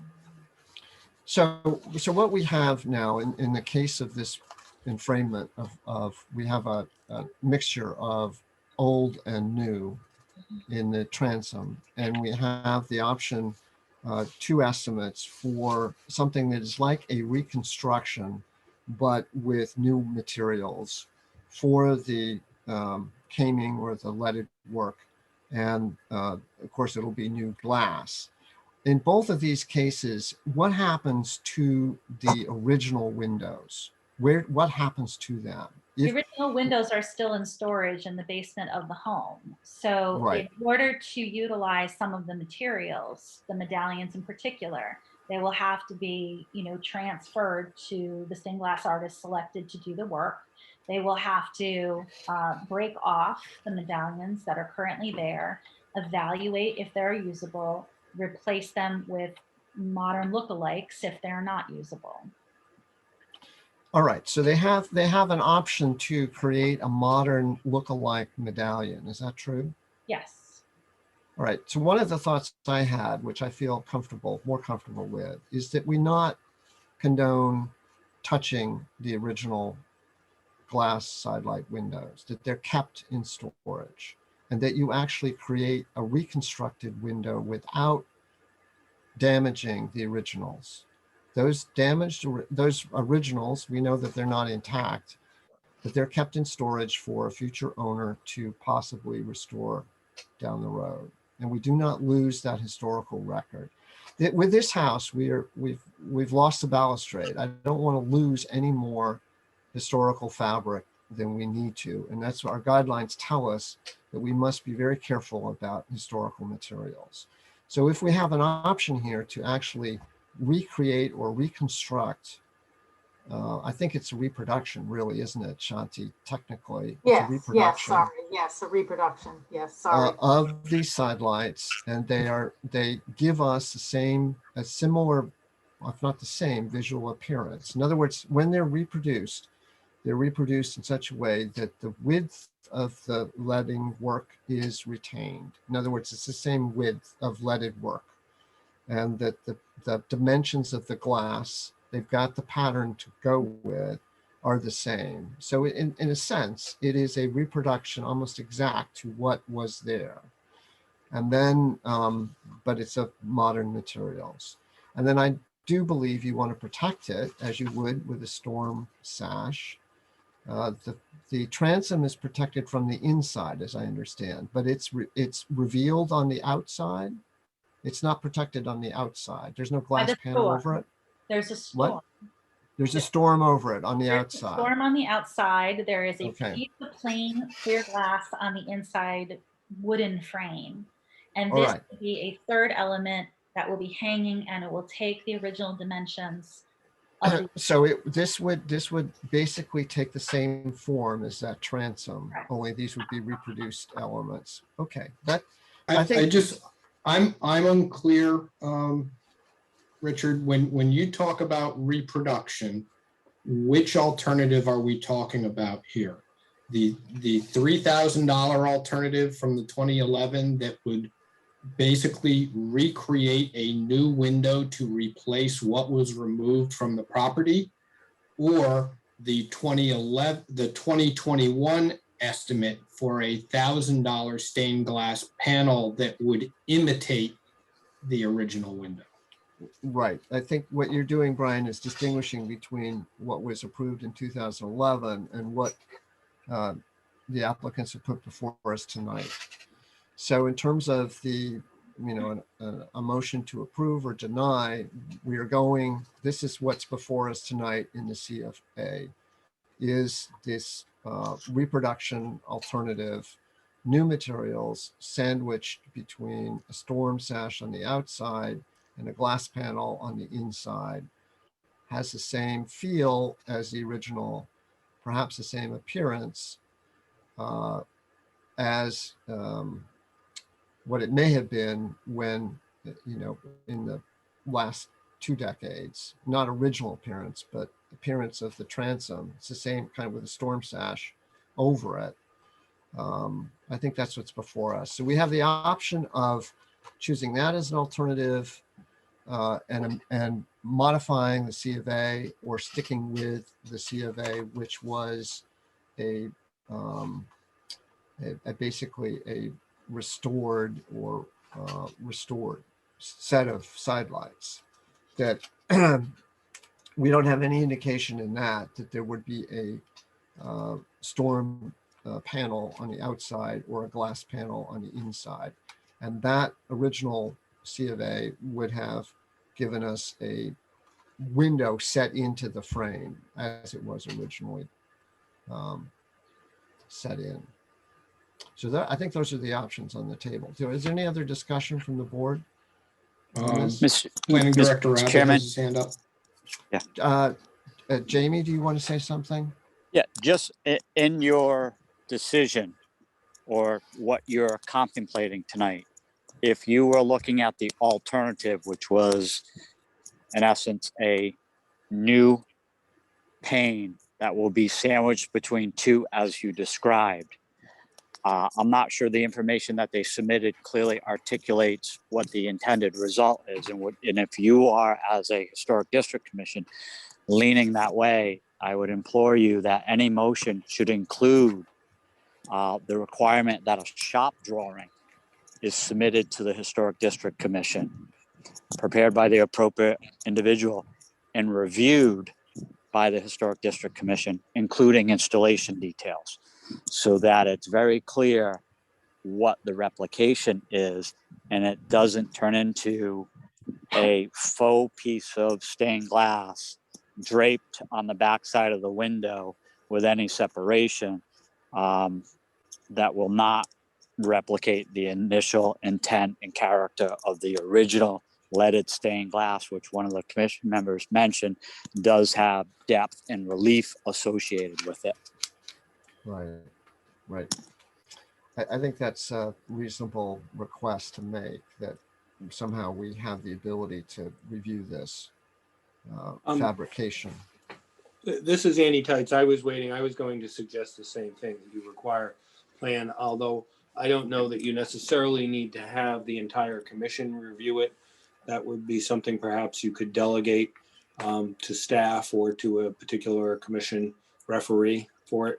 Right, correct. We can do that Again, in the Andy, we motion. would be comfortable if staff did that in consultation, perhaps with the chairman, if the rest of the members are okay with that. Right. Sounds good. All right, so we will include that hopefully in a motion, if that's the way we go. Am I hearing a motion from anybody on the commission? Any questions before that, or do you want to go for a motion? Anybody? Excuse me, Mr. Chairman, also maybe a time limit, a timeline on this for completion of that submission of the shop drawing and completion of the work? I think that we have the 1 year would be, if this is a new CFA, it's a 1 year standard. If we want to modify that and shorten it up, that's also a possibility. That's up to you. I just want to make sure the applicants are aware of it, and perhaps you might have a sooner timeline on the drawing. Correct. Yeah. Because that's probably important to the new owner. Correct. Clarification that this is not a new application, right? This is a consideration of the standing application. Well, we have an application before us to modify. So our this is just like the balustrade. This is a right. But it doesn't mean it's a year, is what I'm saying. We can impose a different timeline. Oh yes, yeah.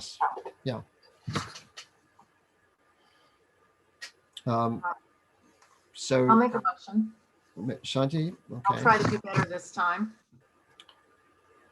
So upon review of the application materials and in consideration of the testimony received during the public hearing on April 28th, 2021, the South Kingstown Historic District Commission hereby renders the following decision on the owner's application for a certificate of appropriateness to modify the provisions of the April 6, 2011 C of A as follows. I would propose that we conditionally approve the creation of, let me back up, I can't read. So I think the motion is to approve a modification that allows the reproduction of the historic side lights using new materials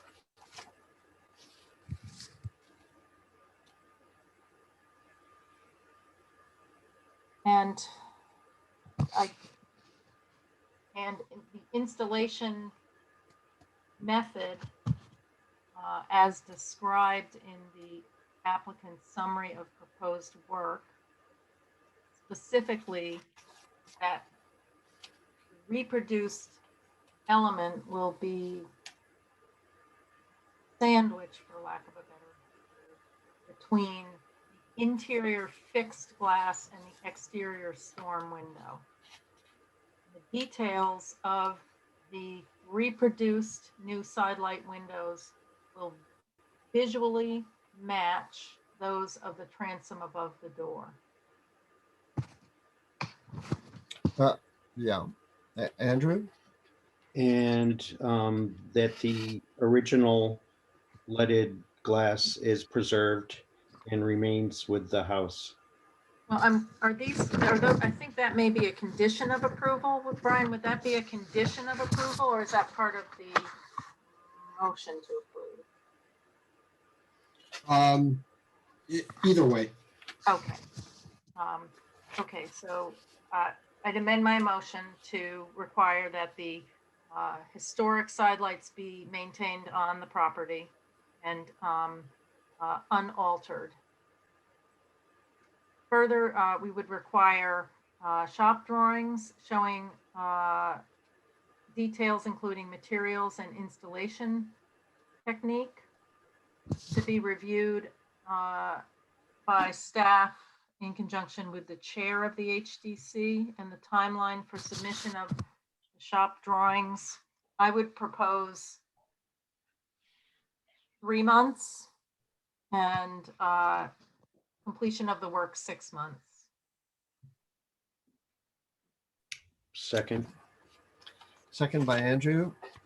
We'll have a roll call vote on this. First of all, we should have discussion.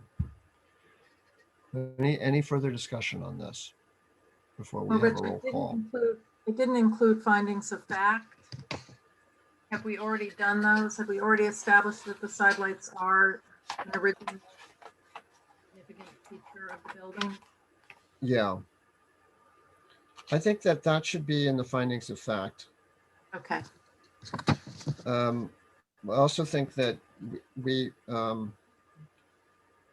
number 2 should be removed, I think, because it's not, we don't know how accurate that is, a little misleading, which is the construction date.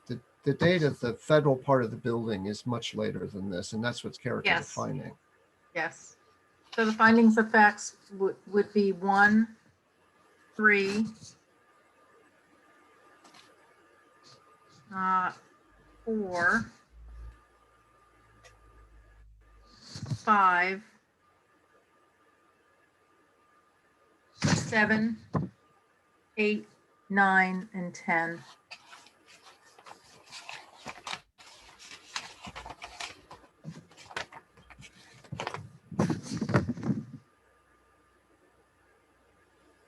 Conditions of approval. I would propose that those are as outlined in the staff report. And also in your motion. And in my motion. The standards deemed necessary by the HDC in consideration of the application have to do with the standards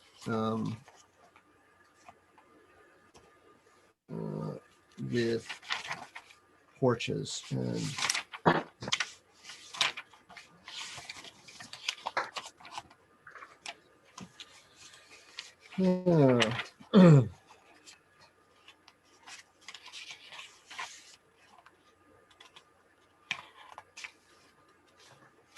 well, it's our standards having to do with using modern materials as well for replacement in kind, and the section on porches, which begins in I think it would be doors, entrances. Yeah, 41 and 43. Yes.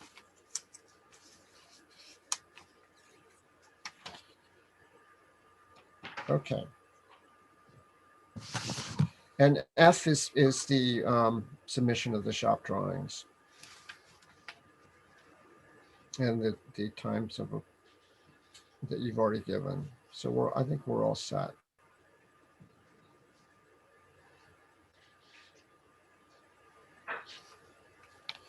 Is there any other discussion on this motion?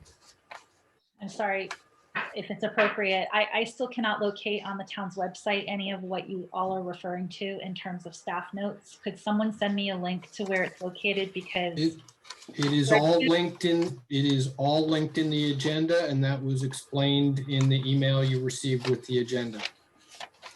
it's going to a page that won't open is what I'm encountering.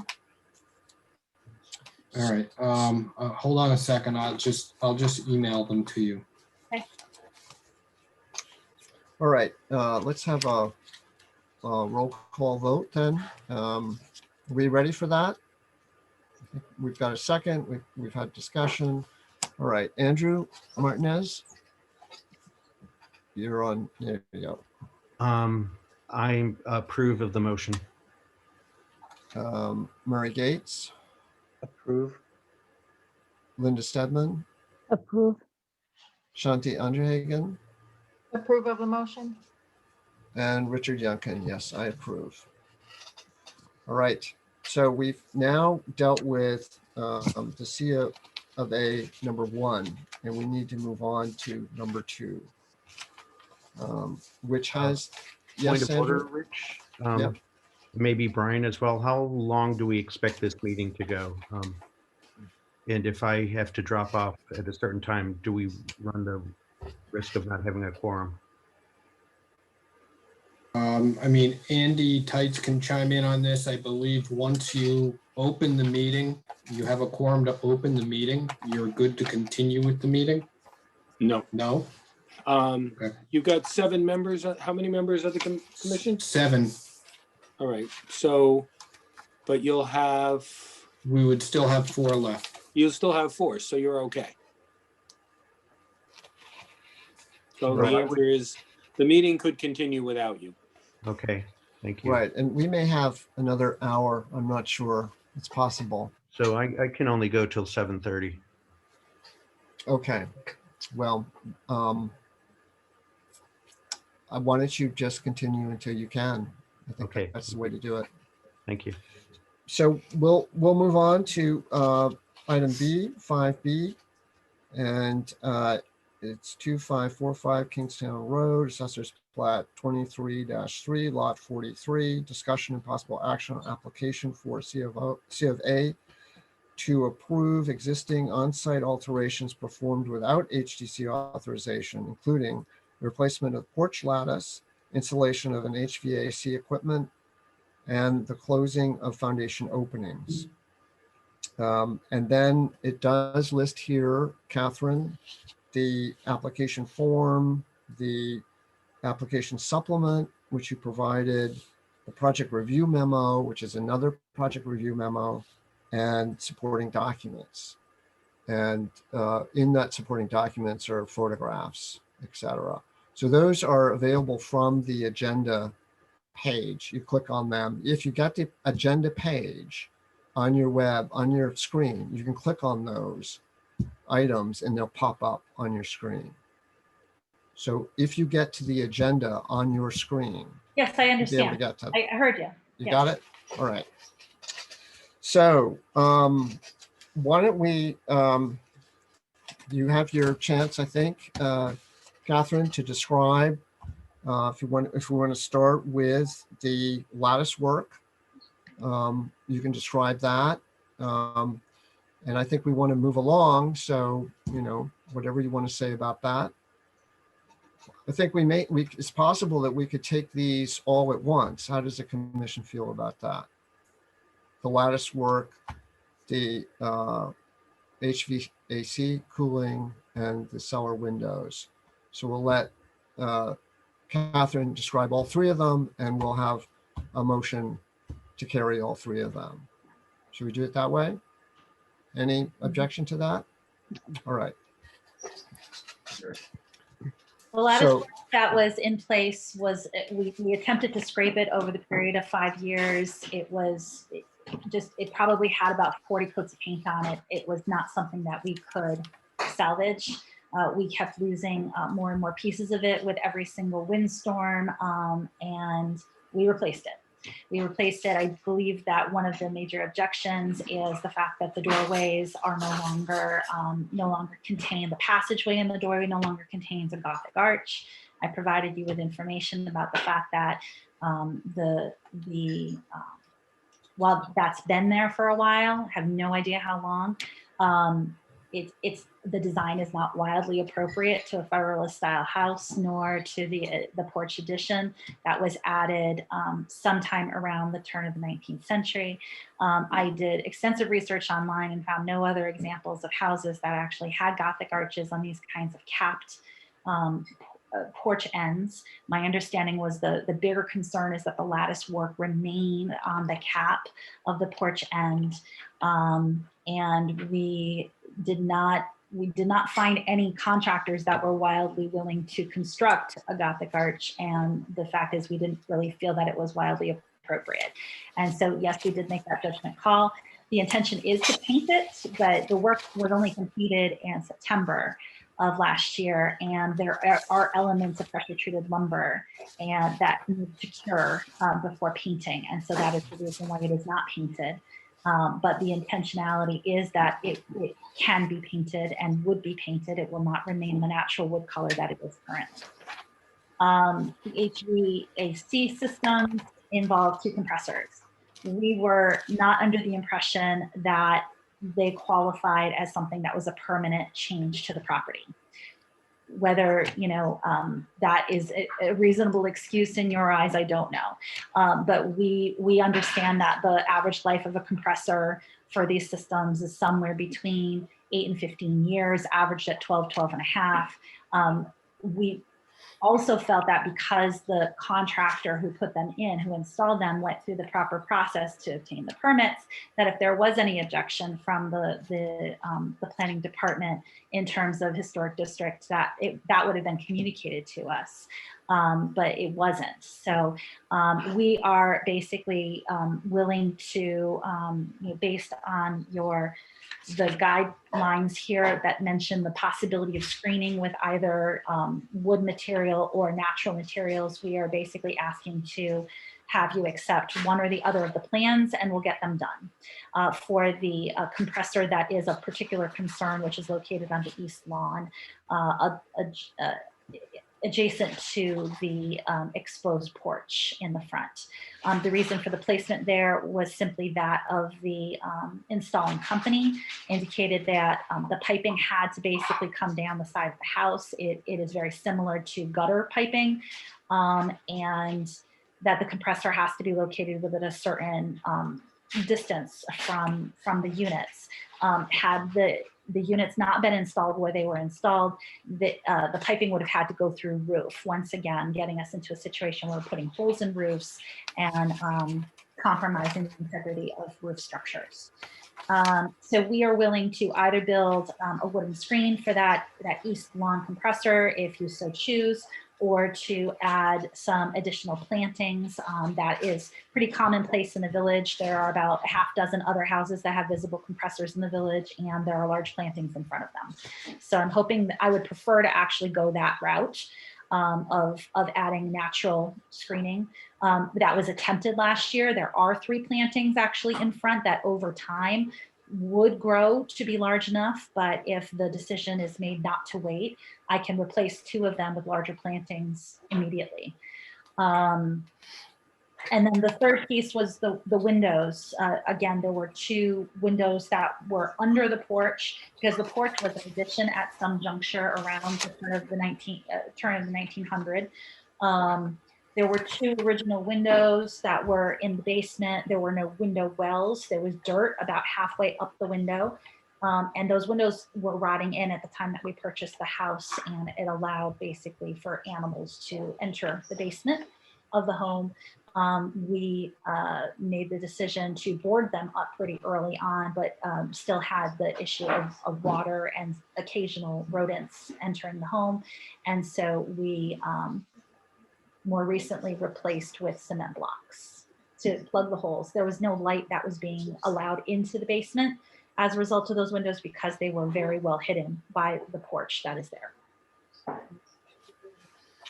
All right. Now, do we have any questions from the board for Catherine? I'm not hearing any questions. All right. I have a couple of questions, Catherine. First of all, why, and you don't have to answer this if you don't want to, but why did you not come to the commission for a C of A for these 3 items? I was under the impression that we were able to, with the lattice work, we initially attempted to repair it. And then I was under the impression we were replacing it in kind by putting a wood screen. Honestly, I did not after doing my research about the design of the archways, and finding what I didn't find on the internet, which was any other examples except for our own property, having these types of archways. And we made that call. It was also during COVID. And it's been very frustrating to try to get anything to happen during COVID. But we were already throughout all of 2020 making preparations to sell this house and to try to find ways to improve certain things that we could improve on the limited budget that we have to make those improvements. So that was the reason, one of the contributing reasons why we did not come back to the commission. All right. The air conditioning units, like I said, I thought that if there was any question that when the permits were pulled by the company, that they would have, that something would have been said at that time, but nothing had been said. And it happened once in 2017, way prior to COVID. And then we put the second set in 2020, and it was the same exact process. So in neither of those years was anything said. And again, we were not under the impression that this is a fixed permanent change to the outside of the building. And we thought that those were the changes that needed to be made. Honestly, I didn't even think about coming to the Historic Commission on the rotted windows in the basement, because basically they couldn't be seen, and they weren't actually functioning windows. And it was, you know, a danger again to the people who live in this house to have animals in the basement. So. All right, so I think that the record is, the minutes or whatever, it's going to show why Catherine did not come to the commission. And we're just assuming that she understood that she was in a historic district, and that commission certificates of appropriateness were required. So also a question for her, in terms of the cellar windows, I know we'll get to that in a minute, but just while you're there, are there any other windows in the cellar that provide light or air to the cellar? There are a couple, yes. All right, so you do have windows that you can get ventilation into the cellar, yes, air and whatnot. Okay. All right, so let's talk about the lattice and the openings. And Brian, do you have a question? I do when we get to the HVAC equipment, but let's start with the lattice. Yes, there is some additional information that I'll ask you to explain, Brian, when we get there. It's in your memo. I want to establish that the lattice work and the porch itself are character-defining features, and the arches of the porch. They're very interesting. They show up in the historical photographs we have that date from the late 19th century. Also the postcard view that Catherine gave us. They show up in all the photographs that we have of the balustrade, whether the balustrade is on the building or not. The porch, if it's shown, has this lattice work. So I think we were dealing with some very old lattice work and this old arch as character-defining features. Now, I know that there's been some research that Catherine has undertaken. I've done some. I'm an architectural historian, so I know a little bit about this. The porch that you have is an Italianate Gothic Revival picturesque porch that dates from probably the mid-19th century. There is a very similar porch at Kingscote in Newport on Bellevue Avenue, which dates from this period, has the same pendants. And we've talked about this before when you had the replacement of the roof on the porch. It has an OG roof, which is also very much a part of this period. The picturesque style does include arches for porches, arched brackets, arched columns, and with arches to support. There are several pattern books that were very popular, including Andrew Jackson Downing's The Architecture of Country Houses, Woodward's The Country House, Calvert Vaux's Villas and Cottages. These were widely popular throughout the Northeast. And you will see in those pattern books, these arches and these arched openings. So what we're seeing actually, what we had actually was a rare surviving porch arch with lattice work. The lattice work was diagonal in nature, not horizontal.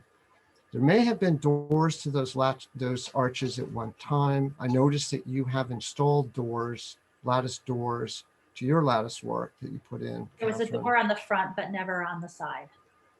Right. So I think that in terms of this, it's unfortunate that you didn't come before us to receive a certificate of appropriateness. I think we would have told you that this was a very important feature, character defining feature. Do we have any discussion on the board in support of this or contrary to it? Hearing none, I think that, do you have something, Shanti? Well, I mean, I just, again, as someone who studies New England buildings, as do you, I just want to second your description of not only the evolution of this particular building and this element from a later time period than original, which is not at all to diminish its significance. I agree with you that it is unfortunate that it is no longer, because there aren't any other examples like this in Kingston. And I think in particular on this building, it's important to recognize that this really is on some level a gateway property. It's at the intersection of 3 major roads within our historic district, a highly visible porch within the district. Yes, so noted. So I think with that, I'd like to say that I'm not in favor of granting this certificate of appropriateness for the porch in its present form. I think it needs to be replicated. I know it was deteriorated. There was indication of that in the photographs. But that diagonal lattice work and the arches should have been replicated in kind. It's not a complicated project.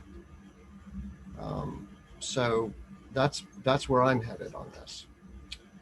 Do we have any other discussion on the board? Linda?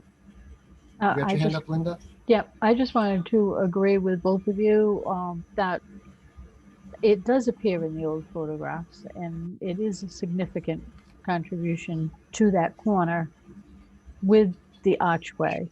And I think it's a shame that it is now not there. And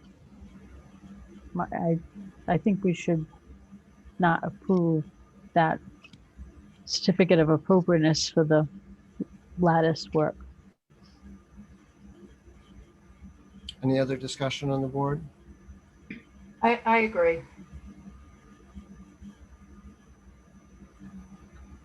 So I think with that, you have a feeling we're going to wait till we do the motion, but let's put that aside and we'll continue to the next item, which is the HVAC system and the condenser unit.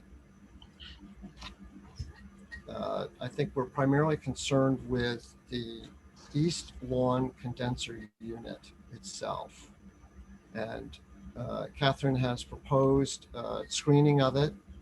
I think I'd like to hear from Catherine about the location of that condenser unit. I think you indicated that it could not be moved from its present location. Is that true?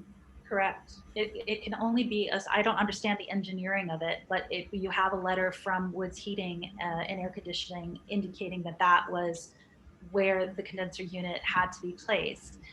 It has to do with not only the proximity to the interior units, but the distance of piping. And it was not possible to put it on the other side of the stairs that are on that east porch because it was too far. Can it be moved a few feet, or is it just really has to be because there's where it is? downspouting and then there's a cement pad that the stairs come down onto. It's not possible.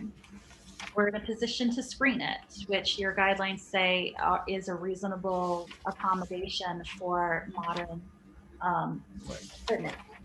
Correct. All right. Do we have any other discussion on the board? Shanti, do you have a question? I feel pretty strongly about this one. And I would not be inclined, it's a highly intrusive addition to the district. It's not an acceptable location in my view. And I think were we to contemplate retaining it in this location, I would want to hear from other HVAC contractors that there isn't an alternative. Are there any other comments from the board? Because I want to hear from Brian. All right, let's hear from Brian. There's a very interesting thing about this condenser and the unit itself. Apparently the town has not accepted this. Is that true? It has not done its final inspection? Hasn't?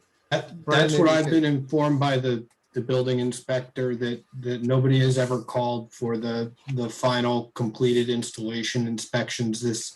Both air conditioners remain open permits in the building inspector's system because nobody has called for the final inspections. I don't know where that responsibility lies. I would assume it typically lies with the contractor once they complete the work to call the building inspector's office and get those final sign-offs. But right now, these are still open permits. I would also note that the letter provided by Woods Heating is interesting. It says that there was only, quote, one ideal location, but it doesn't explain why that was ideal, whether it was ideal for physical engineering requirements in terms of operating the HVAC system, or whether it was ideal because that's where the owner wanted it to go, or because it was where it would go in terms of the price that was quoted. I would also note that the letter from Woods Heating suggests that the location was approved by the building inspector's office. I've spoken with the building official, Jamie Gorman, and he has informed me that that is absolutely not the case, that there is no site plan requirement for HVAC installations. So they would not have known where it was going when the application came in. And that if a site plan had been submitted with it, he would have remembered it. It would have been that unusual a circumstance. Furthermore, since nobody's been out there for a post-installation inspection, you can't argue that it's been the location was approved after the fact.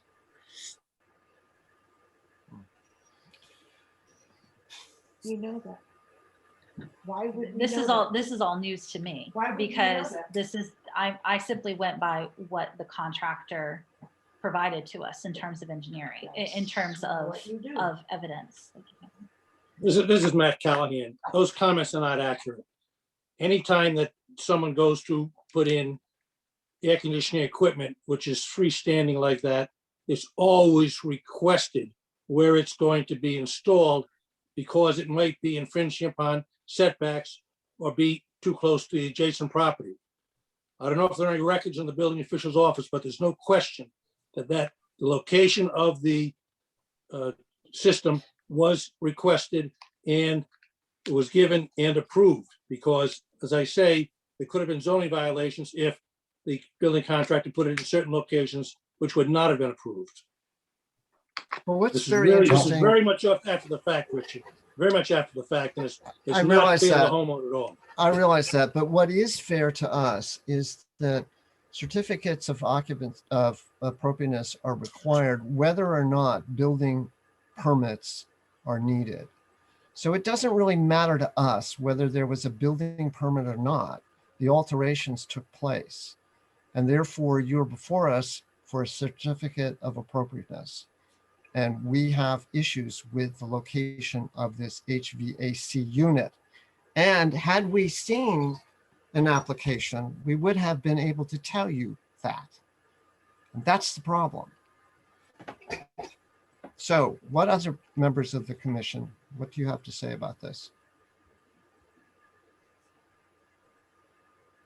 No All right, comments. although I think we're exploring different options here, including investigating the rationale for placement of the air conditioning unit. It probably makes sense for us to do things in parallel here. So if one of our options eventually has to be to look at using vegetation to shield the air conditioning, I think we should have a better understanding of what that vegetation would look like and what that shield would look like. Again, not committing to that as a solution, but if that does end up being an option, we should have a little bit better idea of what the vegetation design is going to be.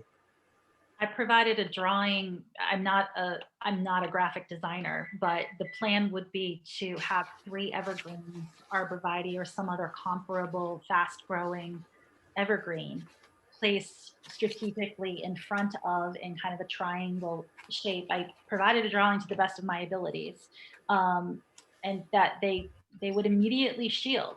The viability of all of them, I can't guarantee. It's going to depend on how well taken care of they are. But those are relatively resistant to drought, resistant to traffic pollution and things of that nature, kinds of plantings that would grow quickly and would basically shield. So we could put in one taller one on the corner, which is kind of what I suggested by the drawing, and then 2 additional ones that are a little bit shorter to just provide some visual interest. If you want 3 tall ones, I could put 3 tall ones in. I just don't think it's particularly visually interesting to do such a thing. But I do think that vegetation is a better alternative to a wooden screen.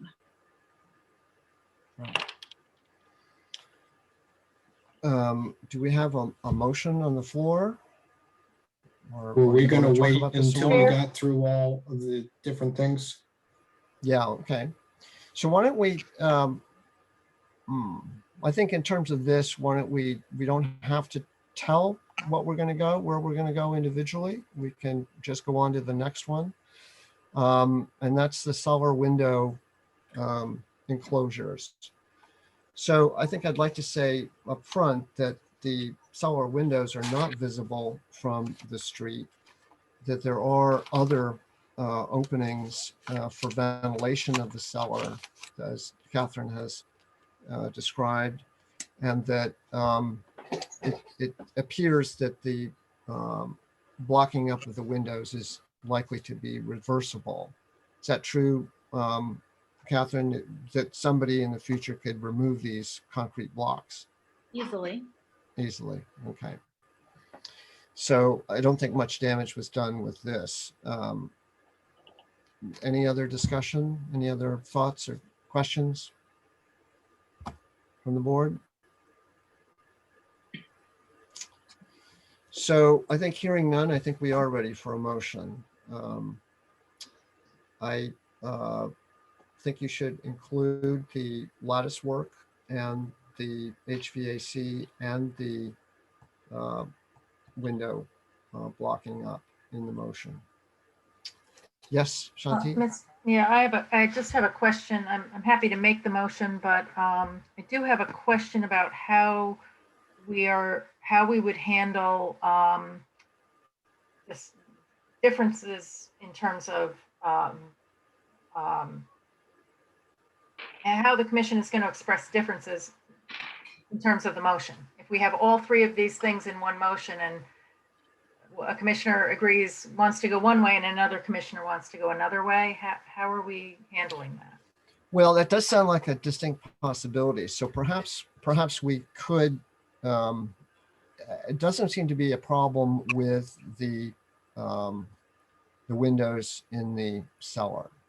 Is everybody agreed with that? Okay. Well, why don't you take that one first, Richard? Do you want?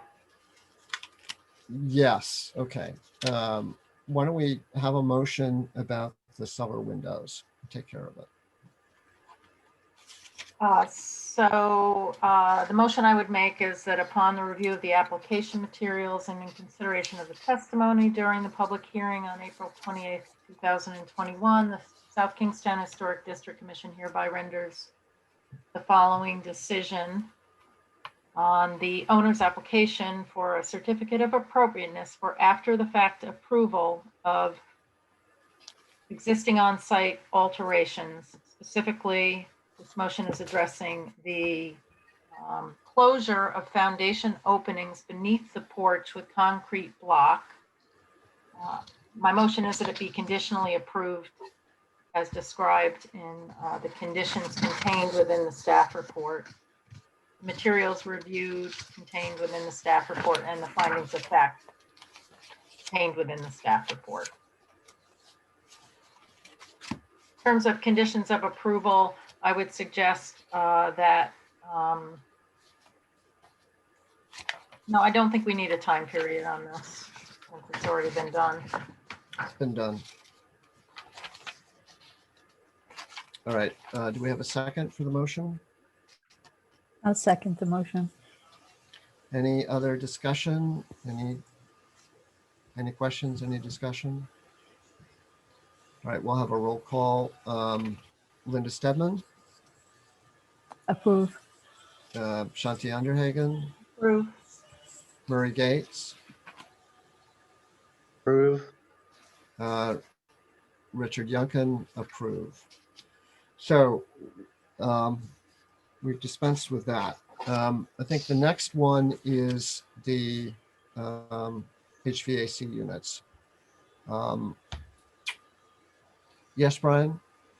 I just wanted to make sure, I think for the benefit of the record, as it pertains to the house overall, that you make sure you reference the HVAC unit on the western side of the house or the northwestern side of the house as well. Yeah.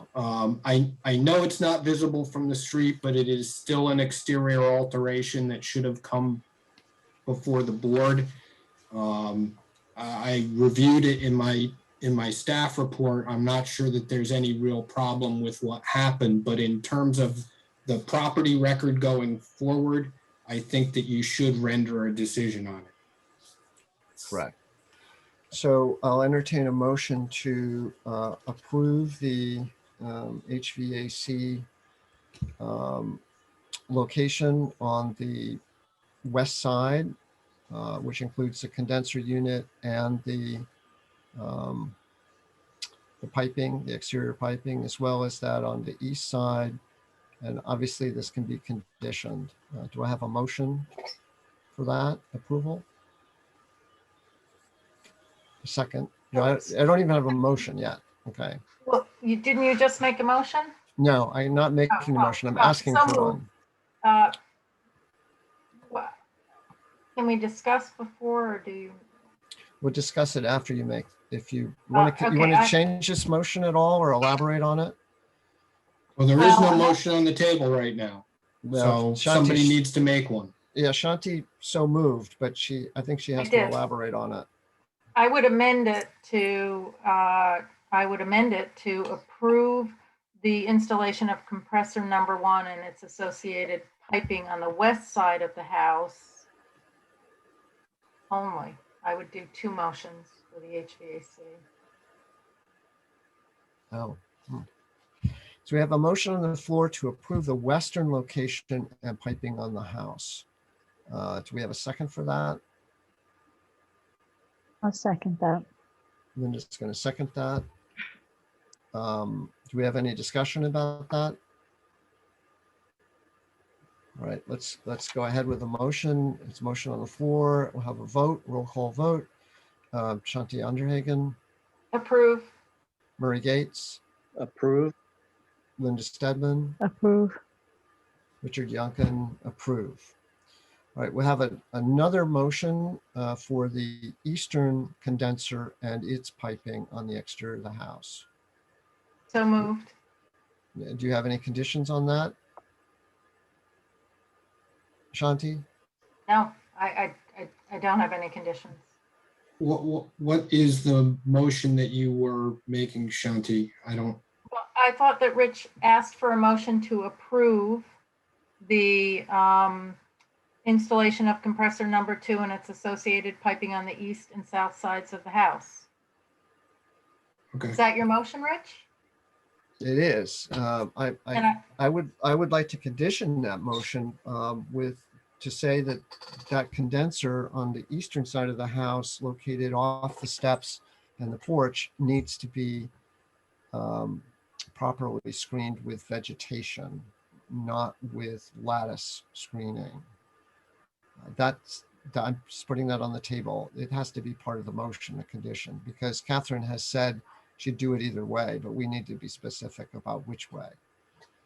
And we probably should be specific about the type of vegetation itself. It should be evergreen vegetation and probably low, not high, shrubs or not arborvitae that will grow tall. That's my opinion. I would amend the motion to include what the chair just described in terms of evergreen vegetation that are shrubs, not trees, and that, you know, grow to a height above the existing condenser, but not more than, I would say, a foot. And the screening should be on all appropriate sides that can be seen from the roads and the sidewalks.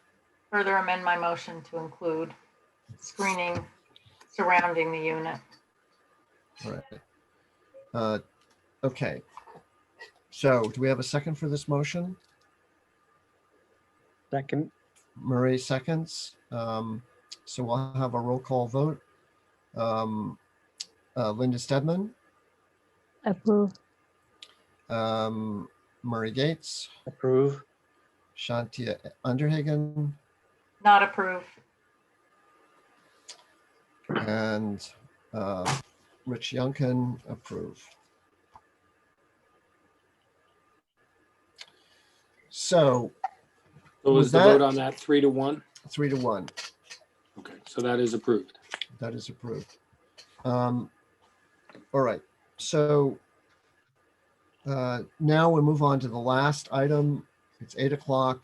Let's get through with this as expeditiously as possible. We're talking about the lattice and the arches.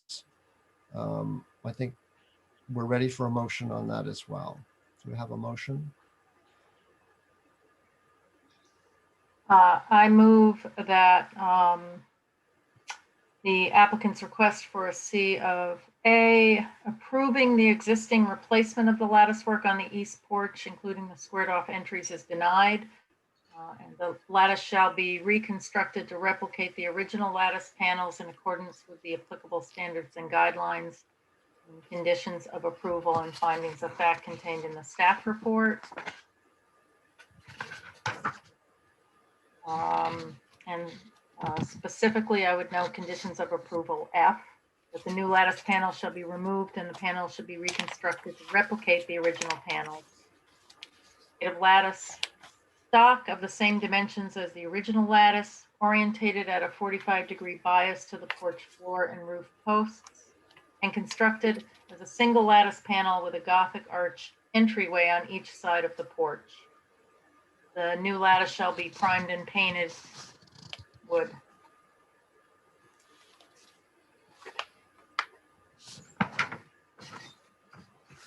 All right. Do you want to put some time frames in there? And do you want to require a set of plans again for the materials before construction is started, construction drawings?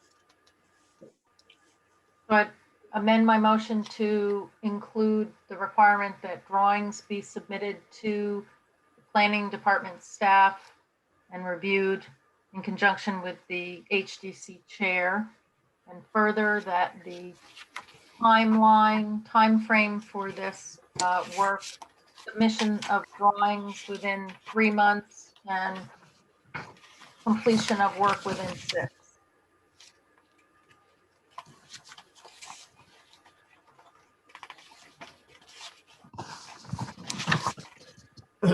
Okay, we'll have a second for this. I second it. Linda seconds. We'll have discussion. I think the findings of fact, we need to emphasize that this is a character defining feature. I know that's already in the record, but we need to emphasize that in the findings of fact. And again, number 2, the date is not appropriate for this. That's specified. Do you want the motion amended or to reflect that, Rich? I mean, you could amend the motion just to simply say that it's number 2 can be taken out and that it's the character defining feature. I also want to add that we have the specific guidelines that we want to cite for this. 42, 44, and 45. Are those the porch guidelines? Yes.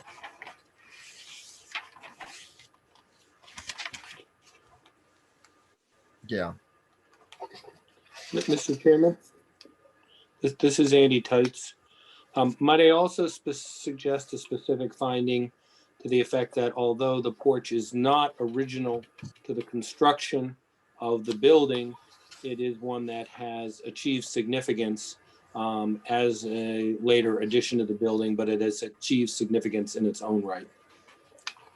Yes, we can add that. That fits into the character defining feature. And we need to add with those guidelines number 3, which is the character defining feature standard, which is, I think it's. I think that's in C1, section 1, standard 3. Oh, it is? Okay. All right. Standards 3, 6 through 19. All right, got it. I would amend the motion to include that the significance of this feature is its acquired significance, although not an original feature, it acquired significance, and it's a unique Gothic revival presentation in the Kingston Historic District.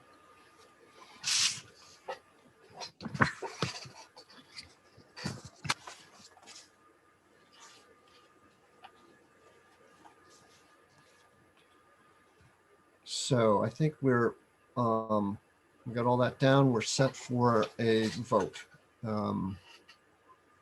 So we'll begin with Linda Stedman. I approve the motion. Okay, approve the motion to deny. Okay. Murray Gates. Approve the motion. Shanti Andrehagen. Approve the motion to deny. Richard Youngkin, yes, approve the motion to deny.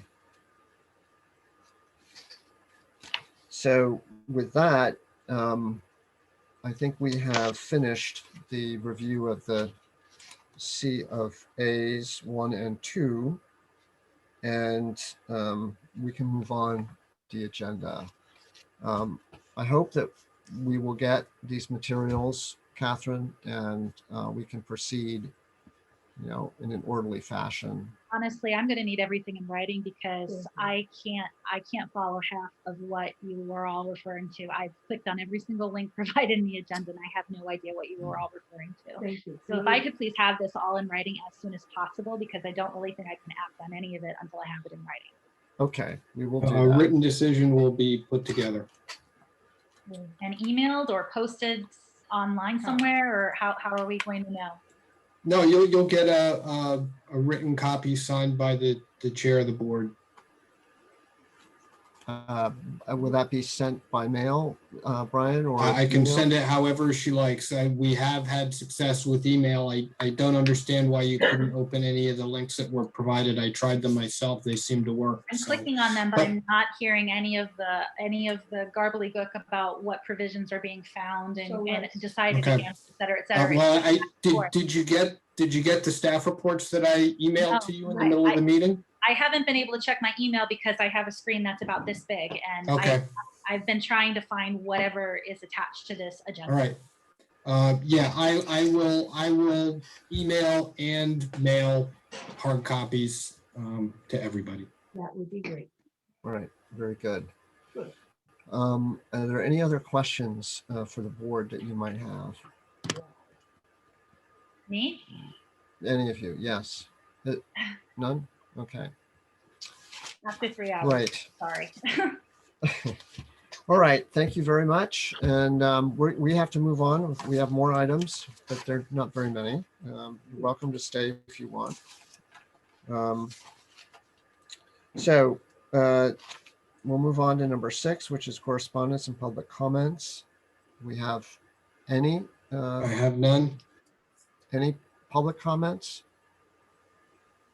All right. I don't believe we have anybody left. I think our one visitor bowed out a while ago. Okay, and then is there an update from the staff on planning department activities? Anything happening that you want to update us on? I can tell everybody that the Shepherd's Run redevelopment received preliminary plan approval last night from the planning board. After a extremely detailed landscaping discussion from the applicants, they're truly going above and beyond in terms of the landscaping and their attempt to do a modern reinterpretation of the Ferrand gardens that were there. Unfortunately, the plans that were saved at Berkeley are not extremely detailed in the plantings that were used there. So they're going to do the best that they can from studying other works, other gardens that she created, while also substituting out some of the species that she used that are now considered invasive and replacing them with suitable native species. No, that all makes sense. That's very good. So yes, that's. I think everybody at last night's meeting was very excited to move that project along. All right, and did you have anything to say about the cemetery, or is that still under wraps, kind of? Sure, I will. I know a number of the members were at the meeting last night where they discussed the cemetery on Curtis Corner Road with the subdivision that's going in. The net result of that discussion is that the builder seems to be thoroughly considerate of the ramifications of that discovery. He's agreed to rope off a 150-foot buffer around the suspected area of the cemetery and refrain from doing any work in that location until a more thorough investigation of the location can be done. Again, the information that we have confirms the existence of a cemetery, but it's sort of ambiguous as to whether or not any human remains are still there or whether they were relocated. So I know Jamie has been in touch with people from the state today. I don't know whether he has any more information to add. No, Brian, thank you. You did a good job summarizing the status of that. The one thing I would add is I did meet on site this morning with Rich Bourbonnais, the town engineer, as well as Alex Petrucci. And he did reference the fact that, again, he's developing a 150-foot safe zone or buffer area around the what is being described as the known location between the intersection of two stone walls. He also has retained the services of PAL to do an archaeological review of that site. And that group is one of the foremost leaders, not just in Rhode Island, but throughout New England with regards to archaeological recovery and reconnaissance. Yeah, that's very good to hear, Jamie. Thank you so much for that. That's that'll make it work. Don't worry. Now it's in better hands. Right. That's great. That's good. So we're sort of on standby if the planning board needs us on that. You know, it's a comprehensive permit. It's not going to come to us. It's going to go to the planning board, but we're sort of on standby if they need us. So And then let's moving on to the next item, which is May 6th. And I wondered if we could possibly postpone that. And we've had a rough time. It's been, I was counting up, we've met every month, now, and then we've had like 3 months or 3 meetings in a month. So this is more meetings than I think we've had in a whole year. Fine So with- thank fine with me. you all for hanging in there. So I emailed Richard earlier today. I got a call this afternoon about somebody in the historic district interested in demolishing and replacing a shed. If that application comes in, we'll have 45 days to respond to it. I think my suggestion at this point, given the number of meetings we've had in the last couple of months, would be to cancel the May 6th meeting, wait for that application to come in, schedule a meeting for that, and then for anything else you wanted to do at the same time. Based on the comments from the gentleman I spoke to, I would anticipate that meeting popping up sometime in June. Oh, okay. Late May, yeah, probably June. Because he said he was going to need a couple of weeks to pull his stuff together. And he said that he was familiar with the Historic District Commission and had been before you before for other COAs. So we're dealing with somebody who has experience. Right, and he'll follow the demolition section of our guidelines, I hope. Right. I explained to him that, he couldn't demolish anything until he had HDC approval for the demolition as well as for the construction of the replacement item. So, okay. So Murray, I know that you had, we had discussed talking about these other issues at the May 6th meeting. Would you be okay if we delay it a little bit, or how do you feel about it? I'm chomping at the bit, but I'll be patient and wait. Well, Yes, it's been kind of rough. I understand. So yes, I would be okay with that. All I right. did want to ask, we've talked about, I think, a workshop with the planning board. And I thought I saw something sent with a meeting invite, but that could have been me just hallucinating for a moment. Have we progressed with that workshop with the planning board, or is it just kind of a concept right now? I think it's still a concept, although there may be an opportunity to have more of a discussion with them at some point when they get to a specific area in their agenda, either on the affordable housing kind of opportunities that can happen in Kingston, or on these other things that we've talked about providing advisory opinions on. There are things in the comprehensive plan that I'd love to talk to them about that are action items actually in the comp plan, but they may be waiting for the town council to actually adopt the comp plan before we get to that point. And that's not happening for a little bit later. It won't happen probably until early June before the council adopts Well, the comp plan at this point is out of the planning board. So, discussions relating to the new comprehensive plan have advanced beyond that. However, once that new comprehensive plan is adopted by the town council, and certainly meeting with the planning board to talk about implementation of the provisions of that new plan is something that not only the historic district, but we're going to have to be dealing with as a planning department all the way around. Yeah, there's lots of nice stuff in there for us to work on, and including work with the Economic Development Commission. But I think that the first step might be, after it's adopted, to then set up a time in the planning board to think about these expectations and scheduling, and to work with them on it, and to get launched kind of into those other activities that are going to be meaningful. I've seen Jamie muting and unmuting, so if he wants to comment. Yeah, please, Jamie. No, yeah.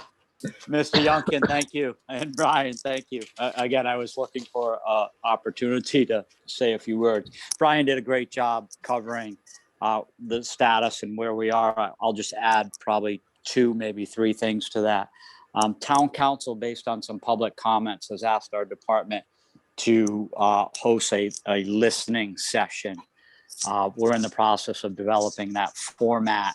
And in essence, what it would be is potentially hosted by the leadership of the planning board, town planning department, probably myself and Jay Parker, as well as Mr. Zarneski as the town manager, to just sit and listen maybe one more time to feedback from the community. There are some concerns about the terminology of a gateway entry on Route 1. The term is used as gateway, but if you read further into the plan, gateway is a broad term. They still have nomenclature associated with village scale, even though the term gateway is really referred to as the entry point to South Kingstown, but there are appropriate recommendations on design standards and scale and scope and density associated with the built form in all areas of the community, including that terminology of gateway, which is the northeastern portion of town as you come in from North Kingston on Route 1 into South Kingston. So I think we need to make some clarifications there, and that listening session gives us an opportunity to get some feedback from the community. The second aspect is in the budget process, the planning department did make a capital improvement program request, and I think I have $250,000 or $275,000, but not for next year, for the year after. And it's really a 3-year program to ask for study monies to undertake implementation of some of the recommendations in the comprehensive community plan. So, tried to look forward thinking. Would like to tackle some things this year. We're looking to see if we can free up some financial aspects of our budget, because we have some savings and salaries. But again, those already may be earmarked for other budgetary requirements. So again, we're moving forward. And to Brian's point, I think as the council moves the comprehensive community plan through potential adoption, there is we'll say a cooling off period, because it still has to be approved by the State of Rhode Island Department of Planning. So there's another step. And during that step, I think we have an opportunity in a work session with the planning board to have a discussion about goals and objectives and policies as we move forward. So again, that Jamie, funding on the capital improvement plan remained intact in the budget process that was approved Monday night by town council. Good. We have that CLG funds, Jamie and Brian, that you would be able to tap into in the next round. You missed the early 2021 deadline, whatever it was. But, that's a matching kind of grant thing. And we have been able to do some really cool studies with that money. Get, a few thousand, it could be up, I don't know, maybe up to 5,000. $10,000 project, you get 5,000 from the State Preservation Commission. It's a federal pass-through money because we're a CLG community. And I just one last note here is that there's a lot of really good stuff for us for the historic preservation components in the comp plan. Just hoping that they stay in there. That somebody doesn't come along and sabotage that. So hopefully you'll let us know, guys, if there's any need for us to come to a meeting and be proponents of those historic preservation pieces, those things that we want to do outside of the district that are very exciting for us. And again, the listening session, we will have it's intended to be posted on our webpage with a news flash and potential press release. We can't control if the press prints it or does a story on it, but we will also make sure that all the boards and commissions or any list that we have gets an invite. That would be great, because then we could be there in case something happens that we're not that we want to do, but we need to explain. Yes. Thank you for your willingness to participate. Good. Thanks. And so I think we're now ready for adjournment. Is there any other thing that we want to, I guess it's not on the agenda, so we probably can't talk about it, but anything else before we go? I would just comment on how helpful the staff reports are, Brian, and also just how helpful your input has been, Andy, on this difficult agenda item. Thank you Yes. very much. Second that. You're welcome, and I agree too. I mean, Brian did all the hard work pulling all the stuff together.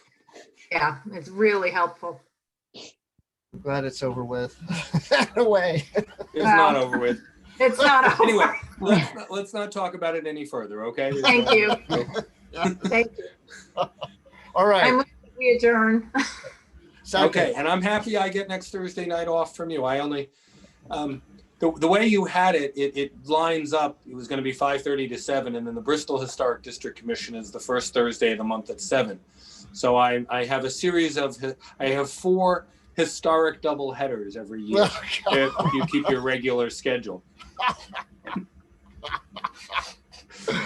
Oh my goodness. Thank you. Well, thank you. Thank you so much, everybody. Thanks. Okay. Good night. Did you have Thanks, your Rick. formal motion to Good night. adjourn? I moved it. Yeah, I think it got seconded, Did didn't you it? vote? Yeah, I seconded it. Aye. Aye. All right, aye. Okay, now it's voted. Thank you, All Rick. ayes. Okay. Thank you. Thanks. Bye. Night, everybody. Good night. Night. Good night, Good night. Brian. Thanks so much.